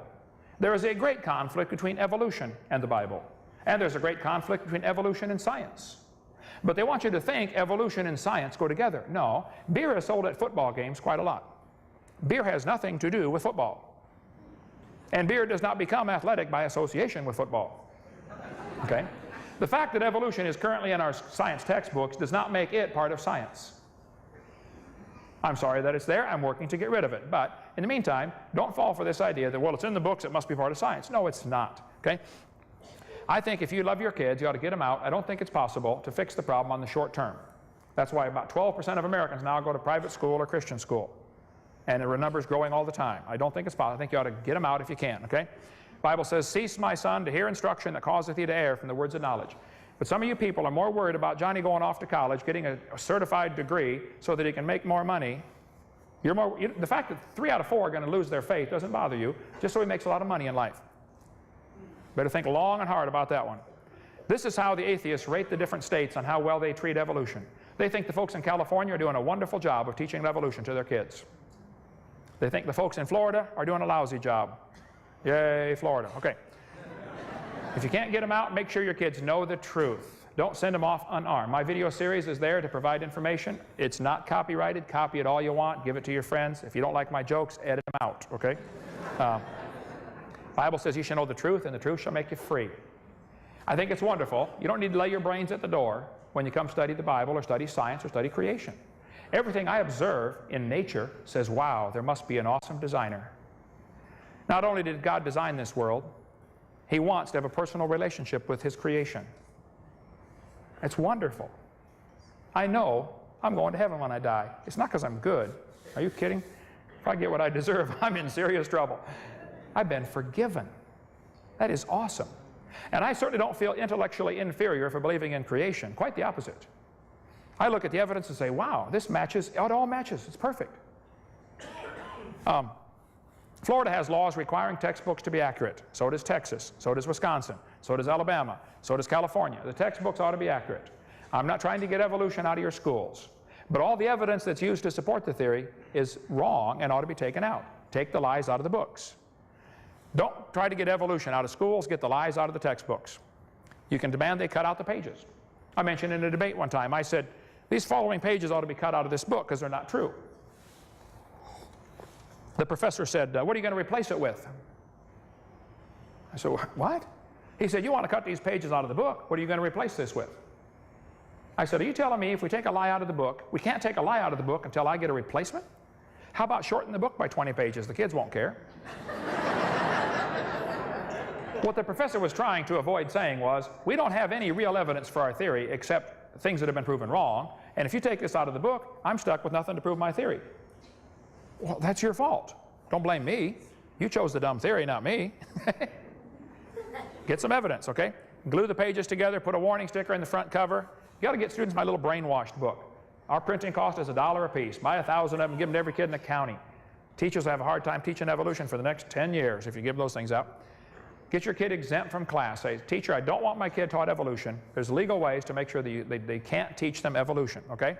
You can teach creation in the classroom. There's never been a law against it. In closing here, God doesn't lie. The Bible says God cannot lie. He promised, whosoever shall call upon the name of the Lord shall be saved. 35 years ago next month, I said, Lord, I'm a sinner. He said, you can say that again. I said, yes, I know, Lord, but and I believe I deserve to go to hell. He said, you can say that again too. I said, but Lord, I believe you died for me, and I want you to forgive me and save me right now. And February 9th, 1969, I prayed and asked the Lord to forgive me, save me. Hey, where are you going when you die? You really ought to think about it. You're going to be dead for a long time. You're going to actually be dead longer than you're going to be alive. Think about that one. If we can help, that's what our ministry exists for. I appreciate the work going into the animations, but folks, I'd have to say, in a court of law, it wouldn't hold up 3 seconds. It's an imagination. It's an animation. It's not reality. We don't observe it. So the argument tonight is, where's the evidence for evolution? I'm still waiting to see it. Thank you so much.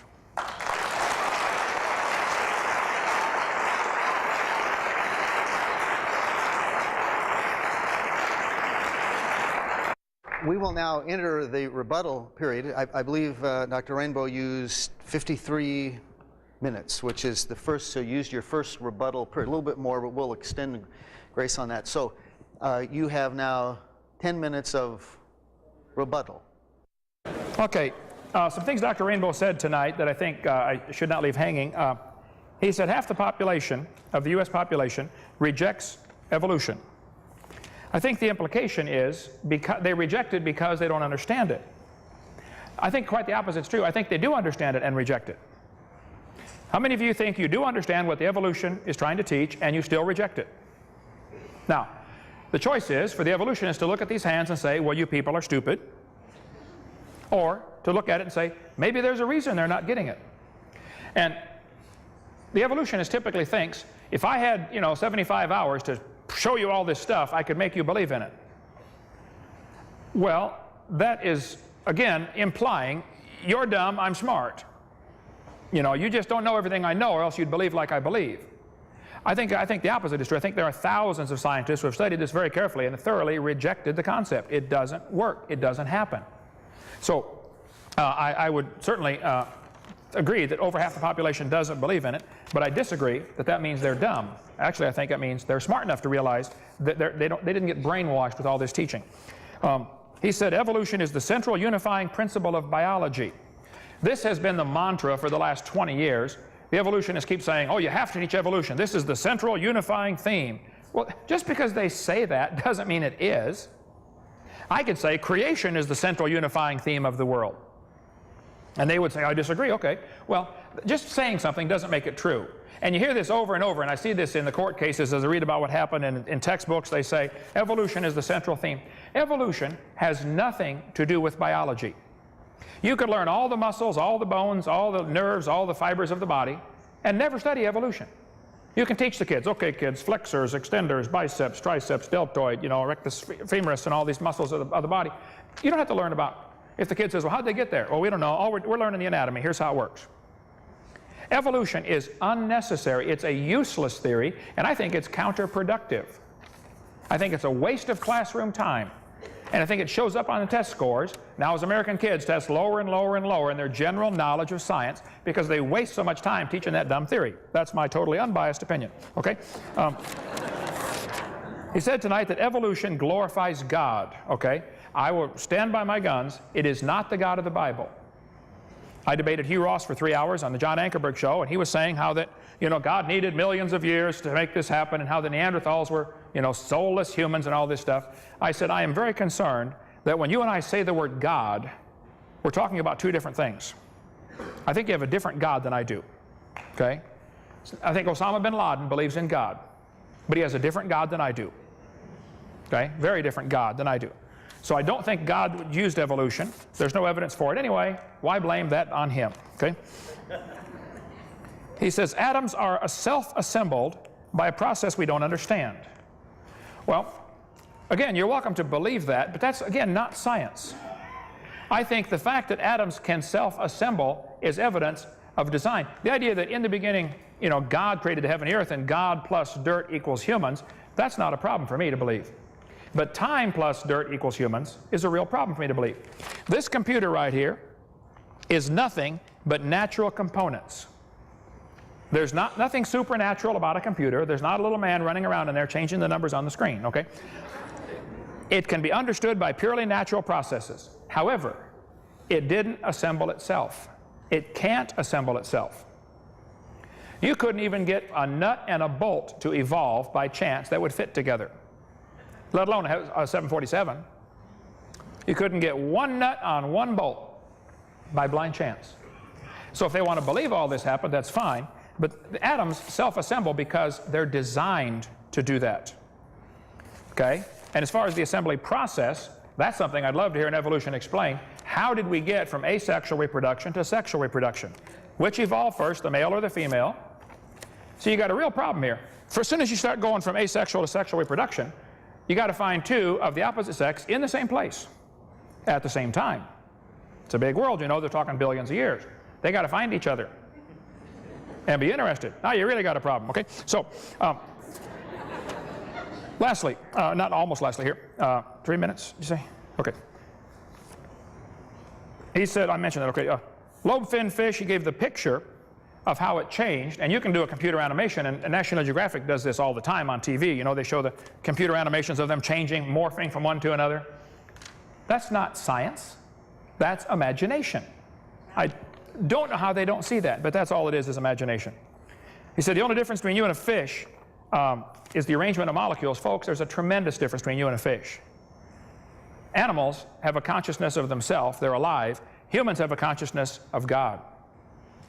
Vast difference between man and animals. The Bible talks clearly about that. I think that's obvious from common experience. So I see no evidence for evolution. I think the theory is useless. I think it's only supported by things that are proven wrong. and I resent paying for it in the textbooks. Thank you.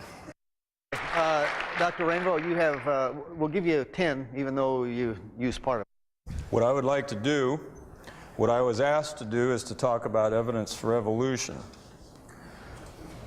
And I would like to show you the most powerful example that I'm aware of in organismal evolution,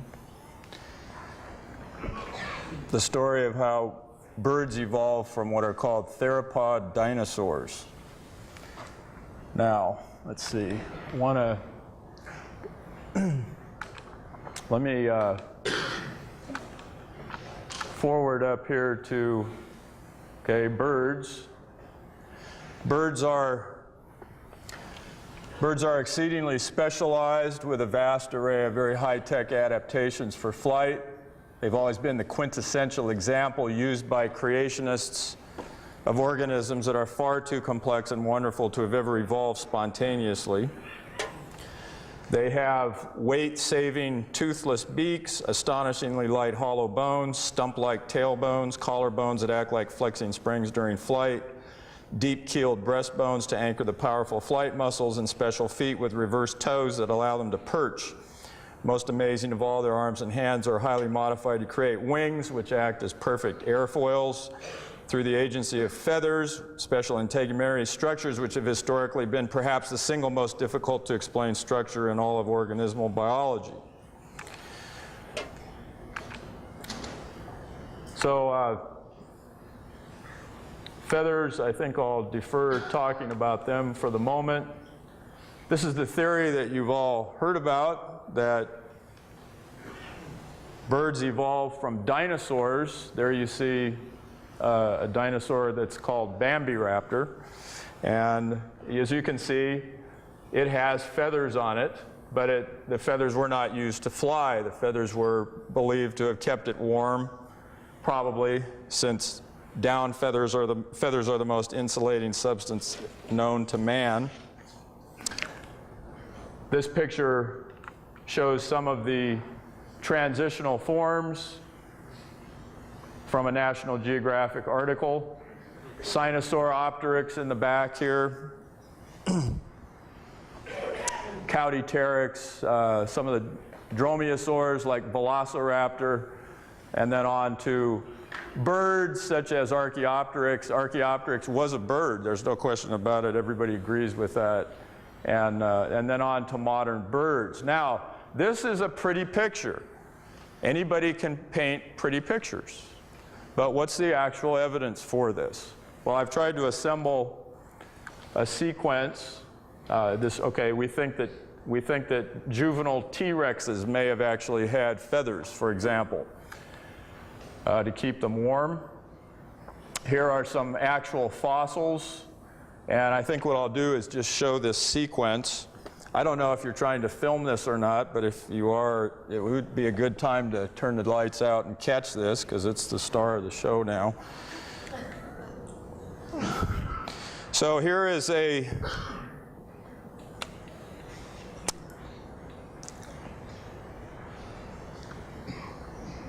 let's see here.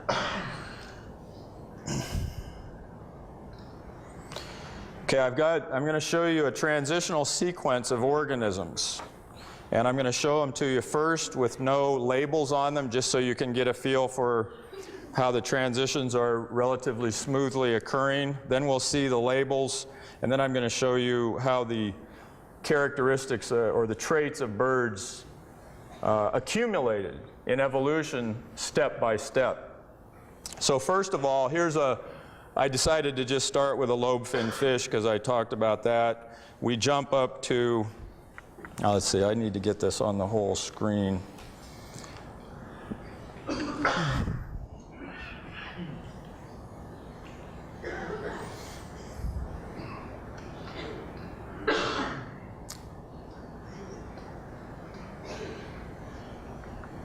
View slideshow. Thanks. Well, is that what does it? Okay, thanks. No. I'm forgetting the command to make it the whole screen here. Down at the bottom. There's a little Oh, that's right, that's right. There we go. I've used it about 1,000 times. Okay, but now why is it going back there? I've got to get to...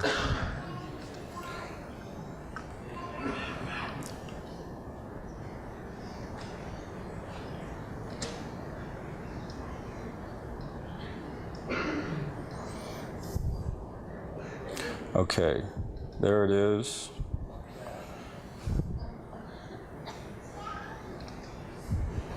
Okay, so here's a lobe-finned fish jumping huge macroevolutionary jump all the way up to a amphibian here.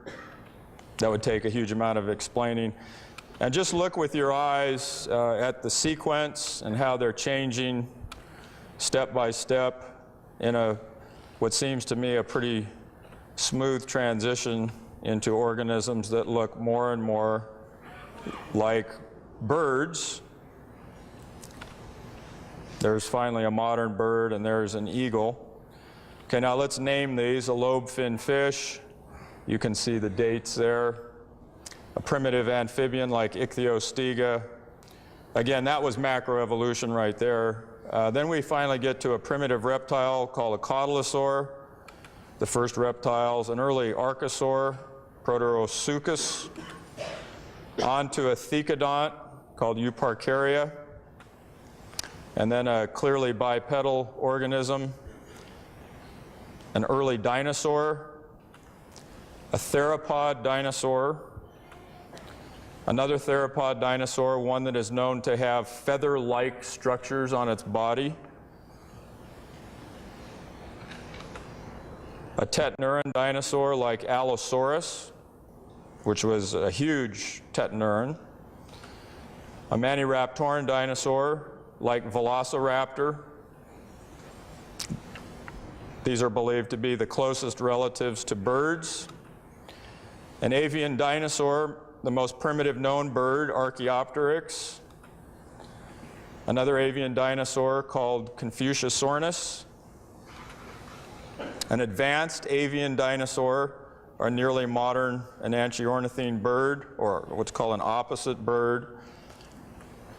A modern bird, like a pigeon, which is classified by most experts as still a dinosaur.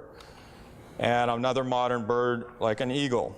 So birds are considered to be feathered dinosaurs by probably 99% of all professional biologists who are qualified to have an opinion on the matter. Now, this is the part that really talks about the evidence. So what I've done is I've shown here a list of all the traits that birds have. Okay, so all these traits are possessed by modern day birds. And I'm now going to show you the same exact sequence, and you're going to see how, as each organism comes up, you'll see highlighted in bright yellow the traits that that organism displays that are bird-like. And the key thing to remember, think of the phase space diagram that I showed you. Think of these organisms as chattering their way through evolutionary phase space, being driven by natural selection processes, where each of these organisms was not trying to make birds, because evolution never knows where it's going. It's a free-running random program. But you'll see these traits appearing in bright yellow as we go through it. So here, a lobe-finned fish has, just say, something like a leg. Okay, then a primitive amphibian has a full-fledged leg, as birds obviously do. Okay, then getting closer to the real sequence that we're interested in. Cotylosaurs, the most primitive reptiles, have scales. Birds still have scales on their legs. And amniotic eggs, which birds lay. We go to an early archosaur, or ruling reptile. You see the formation of what's called an antorbital fenestra. That means holes in the skull, holes in your skull. It makes your skull lighter. Birds have those to save weight. Okay, here we see a thecodont, Euparkeria, and although this looks like he's walking on four legs, it is believed by many scientists that this was bipedal at least part of the time. So bipedalism is critical in bird evolution because it liberates your front limbs to do something different, like become wings. Okay, then we have another early dinosaur, Ornithosuchus, and here we see offset ball and socket hip joint, and you raise the metatarsals and you walk on your toes.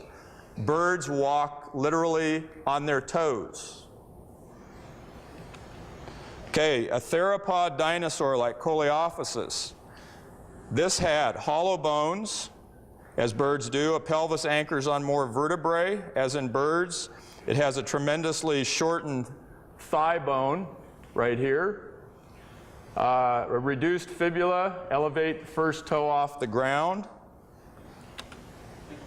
We'll skip over that. We come to a theropod dinosaur with protofeathers, filamentous protofeathers, down feathers perhaps. Jump to a tetnuran dinosaur called Allosaurus, which has a strong fused sternum, fused clavicle or wishbone, and a three-fingered hand. A maniraptoran dinosaur like Velociraptor has a semilunate carpal, which allows you to get a slashing hand stroke. A swept-back pubic bone, as in birds, a shortened trunk. Go to an avian dinosaur like Archaeopteryx. You get a split propulsion lift wing, fully modern flight feathers, lateral facing shoulder joint, and a reversed halic for a perching toe. Time's up. Time's up. Time's up. Okay. Okay, good. All right, thank you, thank you. Here we have pieced together from fragmentary evidence. I've been able to reconstruct the evolution of silverware. You can see these two spoons here. Obviously, one's been subjected to more geologic pressure and has squished it out a little deeper than the other. I believe knives slowly turned into spoons over millions of years, and then gradually erosion cut grooves into the end and turned them into short-tined forks. Then very slowly, of course, takes a long time, the forks got, the grooves got deeper and longer. I knew I had the right order. You can obviously tell that, but I just felt like I had a missing link. One day I was flying to Connecticut on US Air, and the stewardess handed me the missing link. I don't think she knew what she had, but my trained scientific eye caught it right away. Later I went to Popeye's Chicken. I now have two. So, the evolution of silverware is nearly complete. Of course, many mutants didn't survive over the years. And once people realized I was doing studies on the evolution of the fork, they started sending me research, hoping to become famous, you know. People get desperate for fame in this field. This is a cutthroat business, okay? Somebody's were hoping for fame and fortune. They sent me an obvious fraud. This is a fork head on a spoon handle. I caught it right away. I said, no, I'm sorry, this is unacceptable. This is a fraud, okay? Of course, how the race has evolved is still a question we're studying. But look, arranging things in order doesn't prove a thing. You can arrange words in order, turn a cat to a cot to a dot to a dog, changing one letter at a time. It doesn't prove a cat and a dog are related. You can play around long enough, turn yourself into a fool with this, okay? They say dinosaurs turn to birds. Well, let's study the evidence. The Bible says God made the birds on the 5th day, and he made the reptiles on the 6th day, which is exactly backwards to what evolution says. God has birds first, then reptiles. Let's study the evidence. This guy says, dinosaurs alive as birds. Well, you're welcome to believe that, but that's absurd, okay? There's no evidence for that whatsoever. It's one of the lies I cover on video number 4 of my lies in the textbook. Archaeoraptor, October 15th, 1999. Scientists unveil missing link of birds, dinosaurs. National Geographic, breaking news, missing link. Here's the picture he showed, November 99. He forgot to mention that 2 months later, it was admitted by everybody that it was a fraud. Archaeoraptor was disproven. It's not a missing link. The missing link is a fake. USA Today. From the remote province in China, an unusual dinosaur fossil made a mysterious journey from the hands of Chinese smugglers to the National Geographic Society. It's modern paleontology's greatest embarrassment. They found out it sprouted its remarkable tail not 120 million years ago, but only shortly after being smuggled out of China. It's the tale of a tale that has children believing in feathered dinosaurs that never existed. This one was added by an entrepreneurial Chinese farmer. It appears to have fooled another group of scientists as well as editors of the British journal Nature. Soers Olsen, curator of birds at Smithsonian Institute, turned the spotlight on the whole mess. Those involved with the scientific gaffe agreed that Olson tried to warn officials at National Geographic in a letter sent November 1st, but they wouldn't listen. Both of the faked fossils were intended to support the theory that birds evolved from dinosaurs. Museums including Natural History in New York also promote exhibits of dinosaur origin of birds. They say birds, Olson, he still believes in evolution, but he doesn't buy into the fossils that they're being shown. He said these have been discredited. He says it happened independently. He didn't know how it happened, but he still believes it happened, okay? There's a good article from ICR, my friends down in Southern California. Institute for Creation Research has an article just recently, March of 2000, about Archaeoraptor, if you want to get more on that. Here's Scientific American, March of 2003, still promoting the idea that there were feathered dinosaur feathers. Richard Plum and Alan Brush wrote this article. Which came first? All they have are illustrations designed to visually influence the reader. What we saw tonight was illustrations designed to visually influence you. This is not science, this is imagination, okay? So determined were Plum and Brush that they imagined they had put an end to the continuing debate among evolutionists regarding the origin of birds. We could read the whole article here. I've only got 10 minutes. It was nothing more than speculation devoid of any scientific evidence, but they're defended with furious blind fanaticism over the last few decades. Okay. Here's the things you need to consider. They call this Evo-Devo, evolutionary development. It assumes that the developmentary pathways of living things can shed light on their alleged evolutionary histories. Both these foundations are invalid. Alan Fiducia, North Carolina University Department of Biology, one of the world's most prominent authorities on the subject of the origin of birds, and he believes in evolution. Fiducia actually supports the theory of evolution and believes birds emerged through evolution. However, what distinguishes him from the dino bird supporters such as Plum and Brush is that he admits the uncertainty in which the theory of evolution finds itself on the matter. In considerable detail, Dr. Fiducia describes how the theory that birds evolved from dinosaurs, first proposed by Ostrom in the 70s and fiercely defended ever since, lacks any scientific proof, and how such an evolution is actually impossible. He said there's a considerable body of evidence that these fossil traces known as dino fuzz have nothing to do with bird feathers. What it is, apparently, is filaments of the fibers of the skin fraying and sticking out. Not bird feathers, not dino fuzz, okay? Having studied, Fiducia says, having studied most of the specimens said to sport proto-feathers, I and many others do not find any credible evidence that those structures represent proto-feathers. Many Chinese fossils have a strange halo of what has become known as dino fuzz, but although that material has been homologized with avian feathers, the arguments are far less than convincing. Following his analysis, Fiducia said, the dino fuzz appears in fossils that can absolutely have nothing to do with birds. This dino fuzz is skin fibers, very closely resembling dino fuzz. They've been discovered in Jurassic ichthyosaur. They've been described in detail in quite a few magazines here. This dino fuzz phenomenon, this little fringe around some of these fossils, is found on all sorts of things. All sorts of fossils have these. Fiducia recalls that similar structures have been found in the area of fossils in the past, but that the structures believed to belong to the fossils were later identified as inorganic matter. One is reminded of the famous fern-like markings on the, what's the name of that, Solnhofen fossils, known as dendrites. Despite their plant-like outlines, these features are now known to be inorganic structures caused by a solution of manganese, from which the beds precipitated as oxides along cracks or bones in their fossils. I have a huge collection of these in my museum. It looks just like ferns. Somebody sent me a bunch of them. And all it is, it's between the layers of the rock, it's this stuff soaking in, making a pattern of as capillary action draws it in between the cracks of the rock. That's what's happening that they're calling dino feathers. This has been proven wrong about 3 years ago. It's not correct, okay? Let's see. Well, I've got plenty of material on this on my website. The theropods that he mentioned here. One must also explain why all theropods and other dinosaurs discovered in other deposits where integument is preserved exhibit no dino fuzz. Why do the theropods from China have this dino fuzz, but other theropods found all around the world don't have it? They have intact skin. So the dino fuzz from the China ones is not dino fuzz. It's not proto-feathers. It's just simply a phenomena of how they fossilize, okay? This was proven wrong, and this was proven in 1999, okay? Fiducia explained some of the creatures put forward as feathered dinosaurs are extinct reptiles with dino fuzz, and others are real birds. There are clearly two different phenomena in the early Cretaceous deposits. We can talk all day on this one, but 2 minutes, okay. So when they tell you birds descended from dinosaurs, I would say the evidence is mostly disproven. What is disproven is certainly open to other interpretations.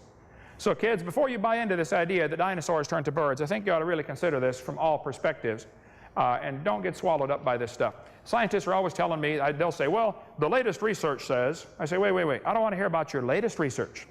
Your theory's been around for 120 years. What evidence do you have that has stood the test of time?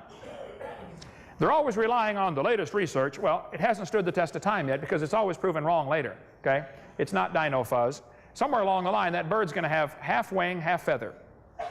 Now, he can't walk and he can't fly yet. What good is it, okay? Archaeopteryx is not a missing link. I'll stand by my guns. They're still teaching Archaeopteryx. It's a bird. And he mentioned tonight that Archaeopteryx is an avian dinosaur. Well, the experts that studied Archaeopteryx will tell you they disagree, okay? Archaeopteryx is a bird. It's 100% bird. Now, it does have a shallow breastbone. So does the Hoatzin. Archaeopteryx has claws on its wings. 12 birds today have claws on their wings, okay? It's not proof of anything. The Hoatzin has them, the ibis has them, the swan has them. 12 birds have claws on their wings. So what? It's not proof it's a missing link. They say Archaeopteryx had teeth in his beak. Well, very few birds have teeth. There's a hummingbird that has teeth from down near Ecuador, but very few birds have teeth. What does that prove? Some reptiles have teeth, some don't. Some mammals have teeth, some don't. Some of you have teeth, some don't, okay? Doesn't prove a thing, okay? Only 6 Archaeopteryx have been found. Only 1 has ever been sectioned or analyzed. And I think the experts will tell you it's not an avian dinosaur, it's a bird. God designed the birds, God designed the reptiles, God designed the mammals, and God did a wonderful job. Quit trying to mix them up. Thank you.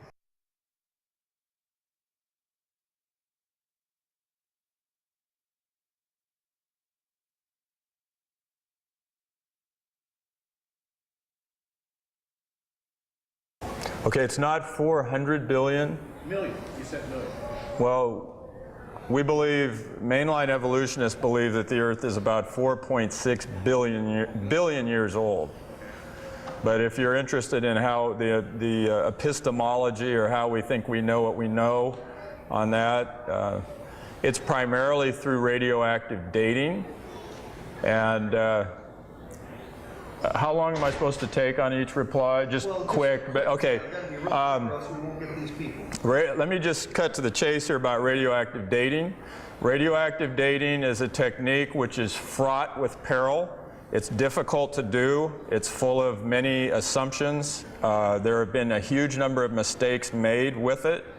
I still believe that it is, when properly used, an essentially trustworthy technique.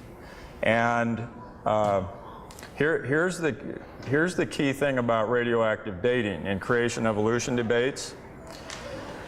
When you're trying to determine if a measuring instrument is valid, like let's say a ruler, okay, we've all measured the lengths of things with rulers.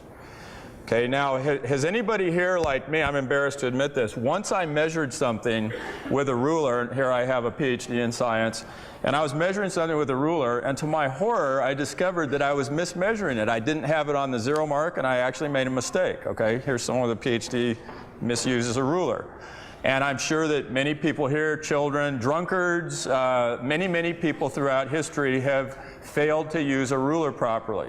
So the key point here about radioactive dating is that if you're trying to determine whether a measuring instrument is valid or not, you cannot just look at the mistakes that have been made. This is what creationists always do. They point out dozens of mistakes that have been made with ludicrous results. But what you need to do is you need to show cases where the instrument was used properly. And I have right there an awesome example of radioactive dating being used properly that I think in a single stroke can verify the efficacy of it. Okay, you're talking about what would be called prebiotic evolution. How did the first cells get here? Prebiotic evolution is by far the most poorly understood thing in all of evolutionary theory. It's so poorly understood, in fact, that I actually tell my students that you could have intellectual integrity to simply say that the first cells were specially created by God. And I actively entertain that as a possibility. And I'm not just saying that, I really truly entertain that as a possibility. I still think you give us about 25 years and I think we'll solve that problem. The one thing that I can say empirically about it is that, okay, you have to have DNA to make proteins, but the proteins are necessary. DNA polymerase is necessary to make DNA. So you need something that can both carry genetic information and act as an enzyme. And we have discovered such a thing. It's RNA, ribonucleic acid. RNA has been shown over and over in about 4 or 5 major cases to be able to function as an enzyme. For example, in the ribosome, the huge assembly that synthesizes proteins, it's been proven that the active site in that assembly, the part where amino acids are actually being placed into proteins, the active site is RNA. The closest protein is 18 angstroms away, which is light years away in biochemistry. So it by no means comes close to solving the entire problem, but RNA is a huge step toward solving this chicken and egg problem, because RNA can do both. Yeah, I would say they're very far from a solution in spite of enormous federal tax dollars spent to try to solve this problem, because it's unsolvable. The fact of the matter is they're just so complex. I think you could point out that most of the books in the library around here are based on the same 26 letters of the alphabet. So if I go through a book by Shakespeare and a book by somebody else and find out, Shakespeare uses the letter E, 18% of the time, and some other author uses the letter E 18% of the time. Does that prove a similarity? Well, yeah, that proves that's how often you use the letter E. Does that prove the books are related? No. I think all of the research being done on proteins of different creatures showing the similarities is evidence for common designer. And I resent that the textbooks in your town and most towns only present the kids with one view. They show the kids the evidence, the similarities of DNA, and say, see, this is proof of a common ancestor. No. That's too complex. It doesn't change. It's proof of a common designer, that's all. The RNA, DNA, chicken and egg problem is a very serious problem. And even if they could imagine a scenario how it could happen, again, you're back to imagination, not science. One student said to me, he said, what are you going to say if scientists make life in the laboratory? I said, well, I guess that's going to prove it takes intelligence to make life, isn't it? That's what it's going to prove. The purpose of tonight's debate was to discuss, is there evidence for evolution? I'm not asking the taxpayers to pay for my theory to be taught in the schools. If I was, the burden of proof would be on me. Since he's asking the taxpayers to pay for his religion to be taught, then the burden of proof's on him. Where's the evidence? I don't think we saw any tonight. So you have nothing to be upset about, except that I think we did, the purpose of the debate was fulfilled. We're supposed to see, is there evidence for evolution? That was the purpose of the debate. We could debate the evidence for creation, I think, but that's like saying, we need to light a candle to see the sun. The evidence for creation is all around us. It is, the evidence for creation is a very powerful evidence, is the absolute impossibility of the contrary. In logic, if I said, I believe a lake out there is only got water for the top 5 feet, the rest of it's air under the water. That is logically impossible. Water is heavier than air, so it falls. For someone to say a complex machine like a watch happened by chance, that is logically impossible. Even though I've never seen the designer of this watch, I believe he exists, because it's impossible for there not to be a designer. When you see a house, there must be a builder. When you see a creation, there must be a creator. So the evidence for the creator is in the creation. The Bible says in Romans chapter 1, people are willingly ignorant. They don't want to see the creator, and God gives them up to their own crazy beliefs. It'd be tragic if God has given up on you. I hope he hasn't yet. I suggest you read Romans chapter 1 carefully, okay? I would just like to try to make what I think is a hugely important point about evidence. I see tons of evidence for creationism. I see 1,000 cases right here in front of me. Birds, atoms, the strong nuclear force. It's all evidence for creation. but I can also explain the origins of things through a theory that I've attempted to explain tonight. So the point here that I think people tend to forget is that a given empirical fact, such as the existence of a marvelously constructed human, can be evidence for two completely opposed things at the same time. I think the effort should be put into getting lies out of the textbooks. Any textbook that teaches that the embryo has gill slits, the page ought to be torn out. Okay, it's not true. If they teach the whale has a vestigial pelvis, that page ought to be torn out. It's not true. If they teach about the so-called cavemen, whether it be Lucy or, you name it, watch my video number 3 or number 2. I cover all those. Or there's a book called Bones of Contention dealing with the Neanderthals, or Buried Alive about the Neanderthals. Bones of Contention covers all the cavemen. I just simply think textbooks should be accurate. Take the lies out. Don't tell them the embryo has gills. It's not true. They have folds of skin. I got folds of skin in my elbow and behind my knee too. So I can't breathe through them, okay? So I think what's happening is we have about 50 basic lies that are continually put into the textbooks because that's all they have for evidence. It's true there are lobe-finned fish. It's not true that we know they evolved to something else. It's not true. You can believe that if you want, but you just left science and went into fantasy land, which is fine for fantasy textbooks, but it's not fine for science books. So I think what you should do is continually go after, we need to get people with intelligence on the textbook selection committees to select books that don't have these lies. We need to get people writing textbooks that don't have these lies.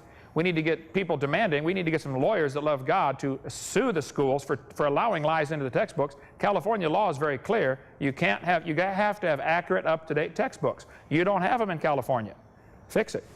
That would take an hour to answer that question. Yes, there was, but I go with great detail on video number 6 of my series. You can watch it right on my website for free. There are 2 theories about the Ice Age among Christians. There certainly was an Ice Age. My theory that I propose on video 6 is believed by many millions of people, it's not original with me, is that the Ice Age actually caused the flood. The Earth got hit by an ice meteor, or we went through the tail of a comet. Anyway, a bunch of ice from space got dumped on the poles, which is the only way to explain the rapid freezing of so many animals. It froze so quickly, had to require something colder than naturally occurs on Earth, something around 300 below zero. It doesn't ever get that cold on Earth, and yet we find mammoths frozen with food still in their stomach, still preserved. You can't freeze an animal that big without freezing them real fast, or else the food in the stomach's going to rot. The outside will freeze, inside will rot. So I cover that for an hour and a half or maybe 2 hours on video number 6. You can watch on the website or get on the table out there. Okay? Okay, if you want one that's a macroevolutionary related mutation that might have actually done some good, let me show you that. Here's the biggie. If we evolved from ape-like creatures, it's believed that about 2 million years ago, a creature that was already walking on 2 legs, that was already bipedal, the brain grew explosively big, very, very fast. So we now have a brain that is 3 times bigger than a chimp, okay? The question is, how could that have happened through mutations to DNA? All right? So I'm talking about big-time evolution here. I'm talking about as big a thing as you could discuss. How did our brains get here? All right, Boston, in a lab in Boston, there's a group of people who study brain evolution. And they asked the question, can we take a mammal? Now, you can't do these experiments in humans. It's illegal. You'll be thrown in jail. So we have to do them in other mammals.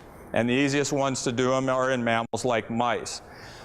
Someone can try this in a chimp if they want to. I'd have ethical problems, frankly, doing something like this with a chimp. But anyway, the experiment was done in a mouse, which is a mammal, just like us. And they asked, is there any way that we can cause a mouse have a bigger brain in a single step, okay? And what they did, for anyone here who's a biology teacher, I'll be technical for a minute.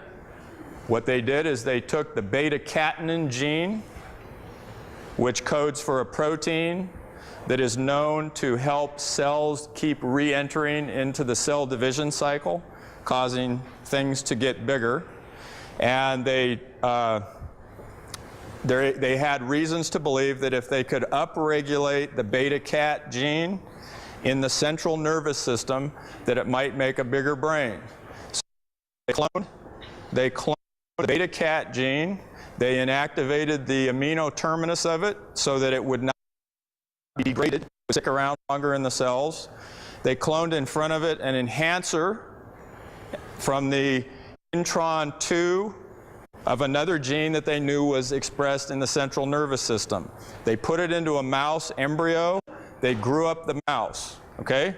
And here's the results. The next slide. Okay, that's phase space diagram for how they evolved. And the next one. There's the cover picture from Science. This was published in 2002. Made the cover of Science. Next slide. Here's the okay, they're trying to make nerve cells, central nervous system cells keep dividing. The next one, there's the technique that they used, putting this enhancer in front of it to upregulate the beta-cat gene. And here's the slide that you really need to see. Here is a normal mouse brain, and here's the upregulated beta-cat mutant.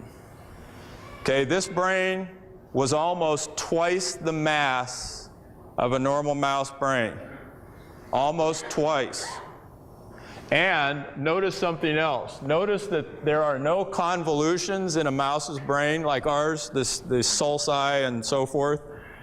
Notice that this brain spontaneously formed convolutions very similar to a human brain. And that's in a single step mutation. And the fact that they can do something in the laboratory certainly is not proof that it did happen in nature. So again, you're back to a religious belief, not a scientific statement, okay? And the convolutions, I think, would be normal. See, humans have a section of the brain called Broca's convolution that allows speech. No other animal has that. There are giant steps in our brain. Even arranging them in order wouldn't prove it happened. You could take an animal with a small brain and an animal with a big brain. That proves no relationship. If I get buried on top of a hamster, that does not prove he's my grandpa, okay? So what they're doing is they're doing stuff on paper and imagining how it might have happened. This is not real science. This is imagination. This is fairy tale stuff. So you can play with the genes and cause them out. They do the same thing with polyploidy with vegetables and stuff. You can take strawberries and manipulate the genes, and they double the chromosome number, and you get giant strawberries that taste terrible, okay? But they're twice the size. That's not new information. It's a doubling of existing information. No different than a cow having 5 legs or something, you know. It's not new information. It's a doubling or expanding of existing information. There are no examples where a naturally occurring mutation has caused an increase in genetic complexity. Richard Dawkins, who refused to debate me from Cambridge University when I was over there a few months ago, Richard Dawkins was asked on TV, he said, can you think of one example of a mutation that has caused an increase in genetic complexity? Evolution would require billions of them. Can you name one, please? He was dead silent for 19 seconds. Finally, he said, shut off the camera, please. There aren't any. There are none. So, had to be designed, my case, okay? Okay, I don't think I am the issue at all. I think the truth is the issue, and God's Word is the issue, which is basically at stake. I had probably 15 of Dr. Rainbow's students come to tell me that he spends his entire class pushing the evolution theory and really gives creationists or Christians a hard time. So he's using tax dollars to do that. So I guess I feel like I'm defending truth. I'm not defending me. If I came across as prideful, I'm sorry. I'm not. I'm just a lowly high school science teacher that's sick and tired of his tax dollars being used to destroy the faith of kids. That's all. Ernest Haeckel falsified and was proven to have falsified certain drawings of embryos, and the fact that, okay, let me show a slide.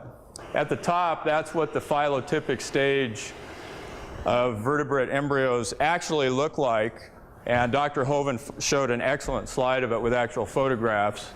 They are different at the top there, but notice also how similar they are. And the next slide, that is a human embryo. And here you see the long, here's the hind leg developing what us evolutionists would call a very long fish-like tail, just like the fish embryo has. And then here we see the subject of our discussion tonight. These are called pharyngeal gill clefts.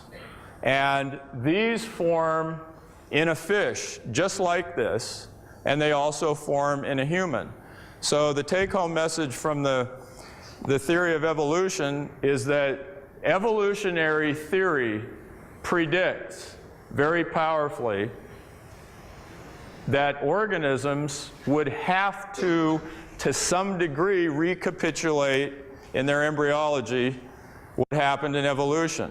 And I have a 45-minute lecture that I actually gave this very day in my class on vertebrate Evo Devo, in which I show how this is very no, they're not gill slits. These are not gill slits, and Dr. Hovind is totally correct in trying to rip that stupid statement out of the textbooks. It's totally deceiving to say that a human embryo has gill slits. We don't. We have the remains of one, which is your eustachian tube. It still goes from the outside to the inside of your throat. We have the remains of one, but we do have pharyngeal gill clefts just like a fish does. And it would take me a long time to demonstrate it, but it's evidence for evolution. It's exactly the kind of thing we would expect to see if the theory is true, and we see it. I think if from a design perspective, as the baby develops inside the mother, it's very important that the nervous system develop first and the circulatory system develop first. The hind legs are unnecessary for the first few months of development. He's not going to go anywhere. Okay?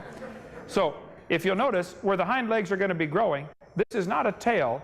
These 5 or sometimes 6 little bones become the tail bone, the coccyx. The next 5 or 6 up become the lumbar. Some people have 5, some have 6. Most have 5 fused together for the lumbar. And that's exactly the right position where they are. So what you see happening here is the backbone and the central nervous system is developing first, which is the logical way it has to develop. It starts with the brain. It has to end someplace. It ends at the end of the tail. My wife bruised her tailbone 4 years ago and is still in pain today, every day. We've tried everything to get that fixed. So the tailbone is essential. The nervous system has to end someplace. And it starts out, this is a developmental sequence, okay? Back up one slide if you could there for me.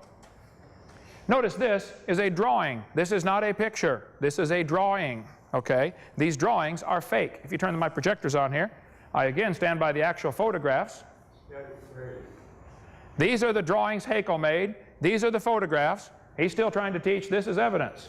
It's not, okay? It's just simply not true. Take it out of the book, okay? Thank you.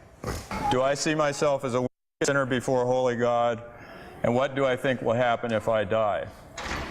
On those days when I believe in God, which is about half the time, I have no fear whatsoever of facing Him, because I believe that I do a reasonably good job of trying. Here's my philosophy of life. My kids. I believe that the only thing that you need to do in life, and if there is a God, the only thing that He cares about us doing ultimately, is to enjoy nature and love people.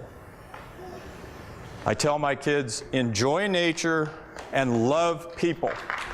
And that's all that you ever have to do, and I am willing to face any almighty that might exist. And secondly, if God doesn't exist, which I believe about half the time, when I die, I will turn into peat moss. And I will be dead, not just a long time, but forever.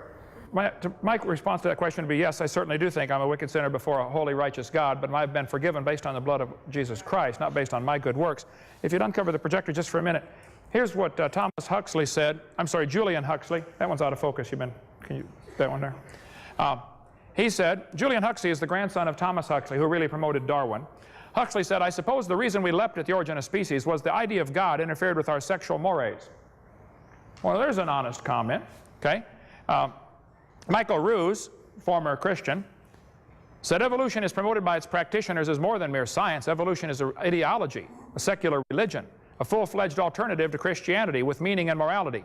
He said, I'm an ardent evolutionist and an ex-Christian. But I must admit that in this one complaint, and Mr. Gish is but one of many to make it, the literalists are absolutely right. Evolution's a religion. This was true of evolution in the beginning, and it's true of evolution still today. So it's something people believe in. It's not something they have real scientific evidence for. I think that as far as what happens when we die, we're going to stand before a holy, righteous God and give an account for everything we've said, done, or thought about. And if it wasn't for Jesus Christ, I would fear that day. Okay? Okay, we're talking about the Big Bang Theory. And my way of thinking about that whole thing is very simple, philosophically. If the Big Bang occurred, and I think there's tremendous evidence to support empirically that it did take place, us scientists are completely, totally, 100% incapable of explaining why it happened. As is the case with a huge number of things in science that we still can't explain. Science is always trying to explain things. And so you're asking kind of a metaphysical question.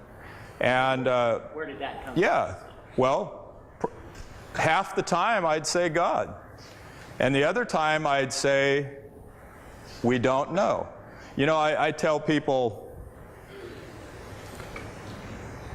the three most important words in the English language. What are the three most important words to use in the English language? Answer, I love you. Okay? Now, what are the second most important three words to use in the English language? I don't know.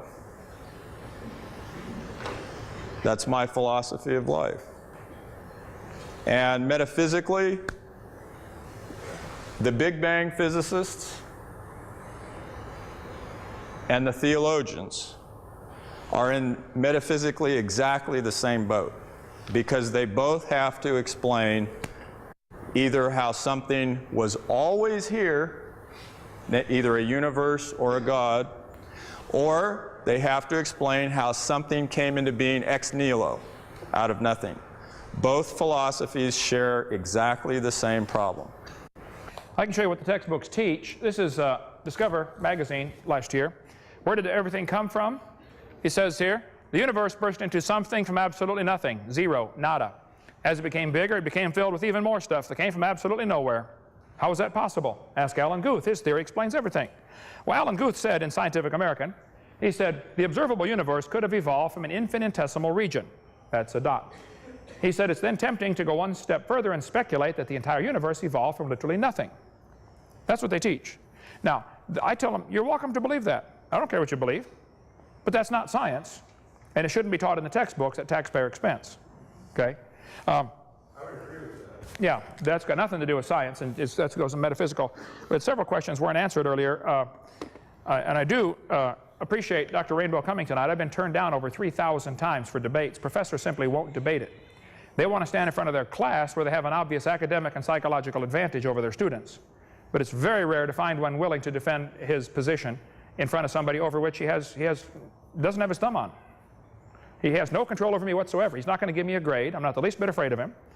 And students in his class are going to face this for the rest of the semester, though. I mean, tomorrow morning he's going to get to teach his view for an hour to a group of kids, and then the next day, and the next day, and the next day. And I think it's only fair that students get to see both sides.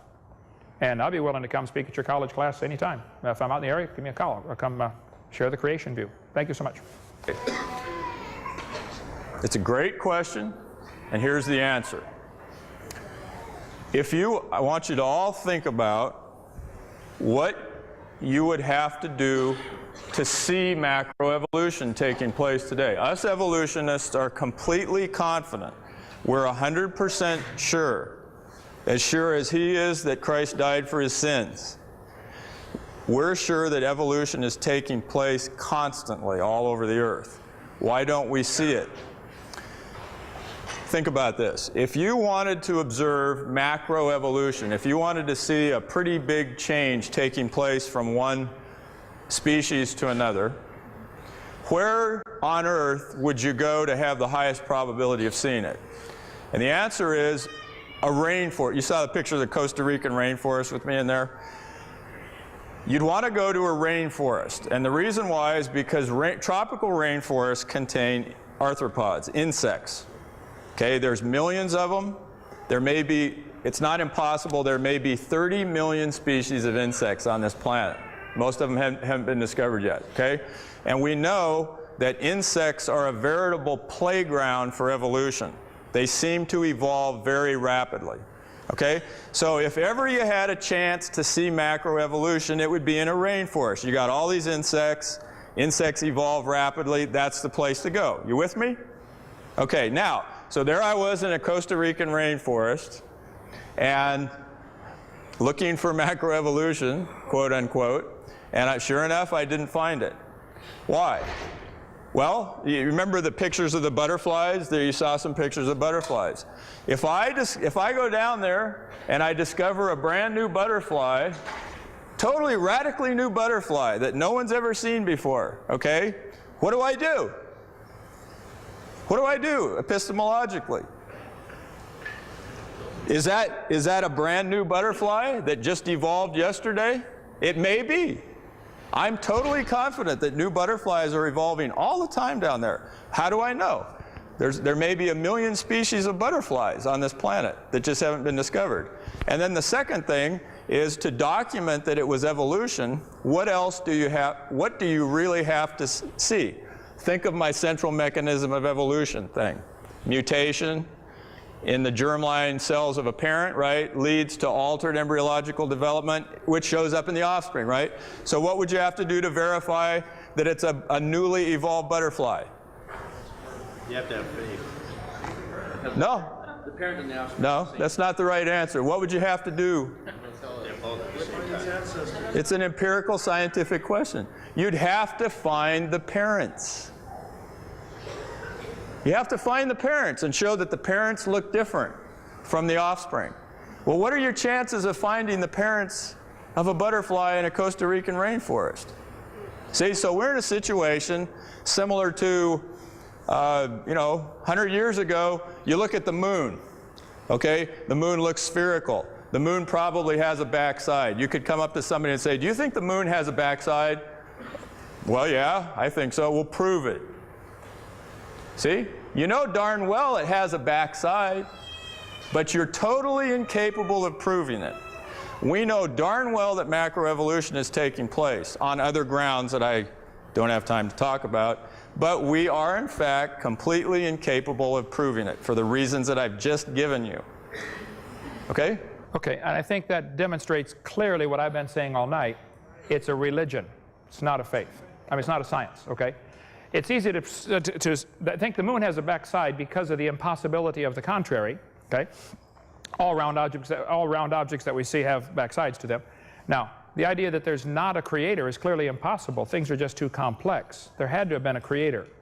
As far as the original question of going from, dinosaurs to birds, if you could undo the covers there, please. There are thousands and thousands, possibly millions of differences between reptiles and birds.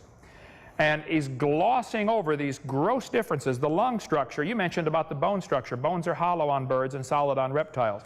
The lung structure is different. The eggs are different. The reproductive system is different. There are thousands of major differences and probably millions or billions of minor differences. Reptiles are covered with scales. Birds are covered with feathers. They're both made of keratin, but that's where the similarity stops. They come from different genes on the chromosome. Feathers are extremely complex. Your hair is made of keratin. Your fingernails are made of keratin. The fact that different structures in the world are made of keratin on different creatures is proof the designer is using the same material for different applications.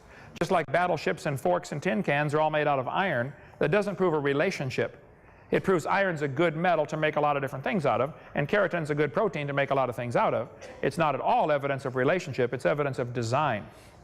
The second law of thermodynamics is antithetical to evolution because order cannot arise out of disorder.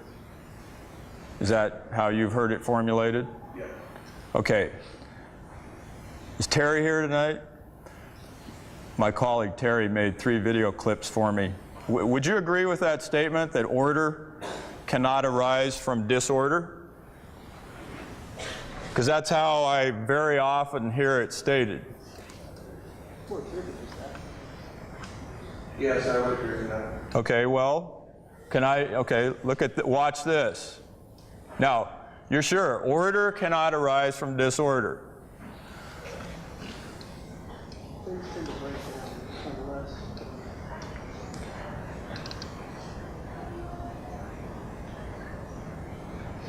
Oh, good heavens. Okay, watch this. What just happened? A few milligrams of highly disordered, what we would call high entropy state water molecules, vibrating, rotating, translating through space, went from a highly disordered state, a high entropy state, to a much more ordered state. Here's another one.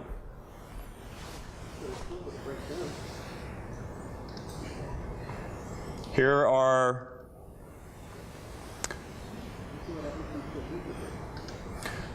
in a culture dish are bacteria growing.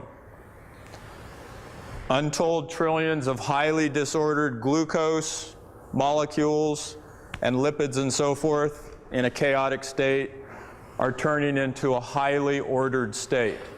And the last one, and I don't mind doing this because I know that Dr. Hovind will love to respond to these pictures. Okay? Here, finally, is a narcissus plant. What's happening there? Again, highly disordered carbon dioxide molecules in the air, water molecules in the soil are becoming ordered. So before your very eyes, order is being created out of disorder. High entropy materials are entering into a lower entropy state. So one thing is certain, the usually heard statement that order cannot arise from disorder is complete poppycock, and creationists need to stop using that. And my colleague, Kent Hovind, is way too smart to use that statement. He would never be stupid enough to say that. See, he would never use that. I'm telling, this is a sermon for you guys. Stop using that silly statement. Now what Dr. Hovind will say next is that what you need to create order out of disorder is two things. You need Gibbs free energy. You need a high quality source of free energy to drive it. And it's not enough to just give something energy. You need an intelligent, so to speak, system, some kind of a biochemical, orderly system that can harness the energy and do something with it. Okay? You shine sunlight on the roof of your car, it destroys the roof of your car. You shine sunlight on the narcissus plant, and it grows. Okay, so the question is, where does the order come from in that plant? Answer, DNA. Where did DNA come from? Evolution. Where did evolution come from, in my opinion? God. God designed this self-assembling system. So behold the glory of God in that narcissus plant. Okay. Okay, what he gave are clear examples that the second law of thermodynamics does indeed hold, because that narcissus plant did not grow without the DNA telling it what to do. It took in an enormous amount of energy, not only from the sun, but also from the water and from the soil. So everything does tend toward disorder, is the most commonly way of stating the second law of thermodynamics. All the examples he gave, like the snowflake coming from disordered water, is an example, is the opposite of an example of what he wants to use. Because what happened there, the snowflake was forming because of the design of the water molecule. Water molecules are designed with a 105-degree angle between the hydrogens as it attaches to the oxygen molecule. It vibrates around some, but as it loses energy, it starts to lock into a system because of the design of the molecule. Anybody that studied mineralogy will tell you minerals cleave based upon the design of the atom. Okay, sodium, for instance, cleaves into perfect cubes. Sodium chloride does, salt, because of the design of how the sodium and chlorine go together. And molecules cleave with all sorts of different cleavage because of the types of design in the molecule. So this is another, it was a classic example for what you're saying, that the creationists are right. Things don't tend toward order. Adding energy certainly doesn't bring order. And to say that the plant can go from disorder to order, and that's an example of a violation of the second law of thermodynamics, is ludicrous. When he was asking the question, order cannot arise from disorder, do you agree with that statement? I was shaking my head, because I knew that's a trick question. He's probably used this on thousands of students through his class, and it's a trick question, and the student goes away baffled like, wow, I guess I was wrong. The question is, can order arise from disorder without an intelligence behind it? He demonstrated it requires an intelligence behind it, but he's not going to tell that to the students. It required an intelligence. It required a design in the molecule of the water or a design in the DNA. I do tell my students that. Okay, but it's deceitful to say that the second law of thermodynamics, that evolution violates it. It doesn't violate it. Evolution does violate it, because they want to get all this stuff to evolve without the designer.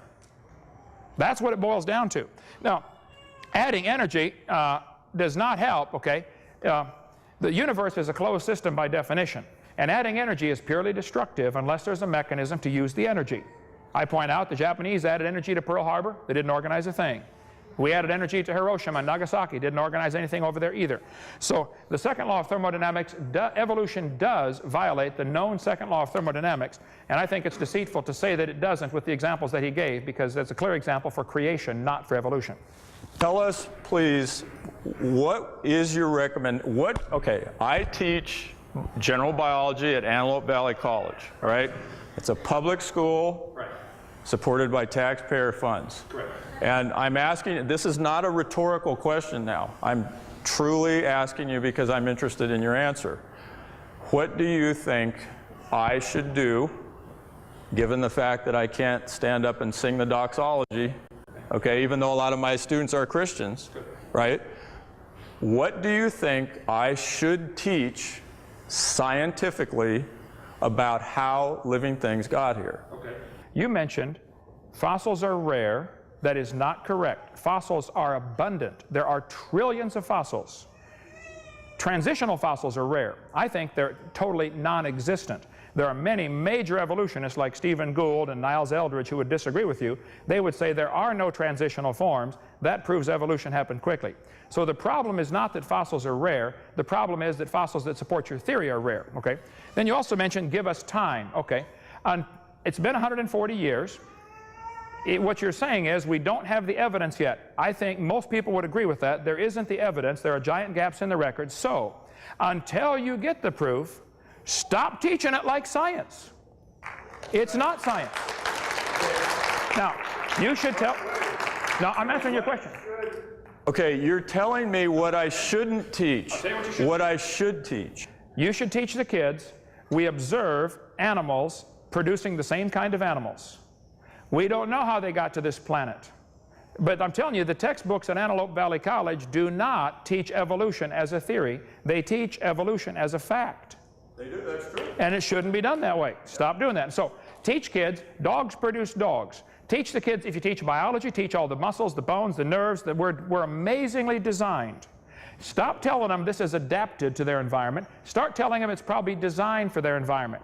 If the kid says, who's the designer? Say, I don't know. We're not here to talk about that. I don't know if it's Allah or Buddha or Jehovah or a mysterious process we don't know yet. All I know is it looks like it's designed. So are you saying that I can't try to say anything at all about the origin of living things? I mean, one of science's greatest quests, whether it be astronomy, where did stars and galaxies come from, geology, one of science's greatest quests is to explain the origins of things. That's a fascinating question. Right. This stuff's here. How did it get here? You'd have to have concrete in your brain to not wonder that. Okay, and that's so. One of the greatest goals of science is to explain the origins of things. So what do I say positively about origins? I would say that would raise several major questions. I don't think science can handle the subject of origins. It's not part of science. We observe dogs producing dogs. How the original dog get here is outside the realm of science. Don't discuss it. No matter what you say about origins, either side is going to upset somebody. If you talk the creation view, you're going to upset the evolutionists. If you talk the evolution view, you're going to upset the creationists. The subject cannot be discussed in a taxpayer-funded school without alienating somebody. It's unnecessary to biology. You could teach all about the anatomy of frogs and hamsters and humans and whales without ever getting into origins. Why waste time on it? There's so much to learn. If we want students to be good doctors someday, they need to learn the biology. The origins has nothing to do with it. There isn't a doctor on this planet that does surgery on people that his study of origins has anything to do with this surgery on these people. It has nothing to do with it. Okay? So it raises a much bigger question of, should we even have public schools? Because they are getting into the origin subject. Maybe everybody should just go to privately funded schools. The Muslims can teach what they believe, the Catholics can teach what they believe, the Baptists teach what they believe, and then strict competition. The better doctors would win out the jobs. It wouldn't matter. I'm telling you, the subject of evolution is unnecessary. It's counterproductive. It's a waste of time, and it's not science. Why is it included? I think you should simply, kids, I'm going to teach you biology. You probably know an enormous amount of biology about the nervous system, about the circulatory system, the lymphatic system, all the systems of the body. Teach it. Leave the origins out of it. Contrary to what some of my students say, about 85% of what I teach in my general biology course is not evolution. Good. I get accused all the time, oh, Dr. Rainbow, that's all he ever teaches is evolution. That is complete poppycock. You look at my syllabus, I'm teaching them about DNA and RNA and proteins, and That's good. so I do. You asked what I thought you should do. I would leave out the other 15% then and make 100% biology. Just teach biology.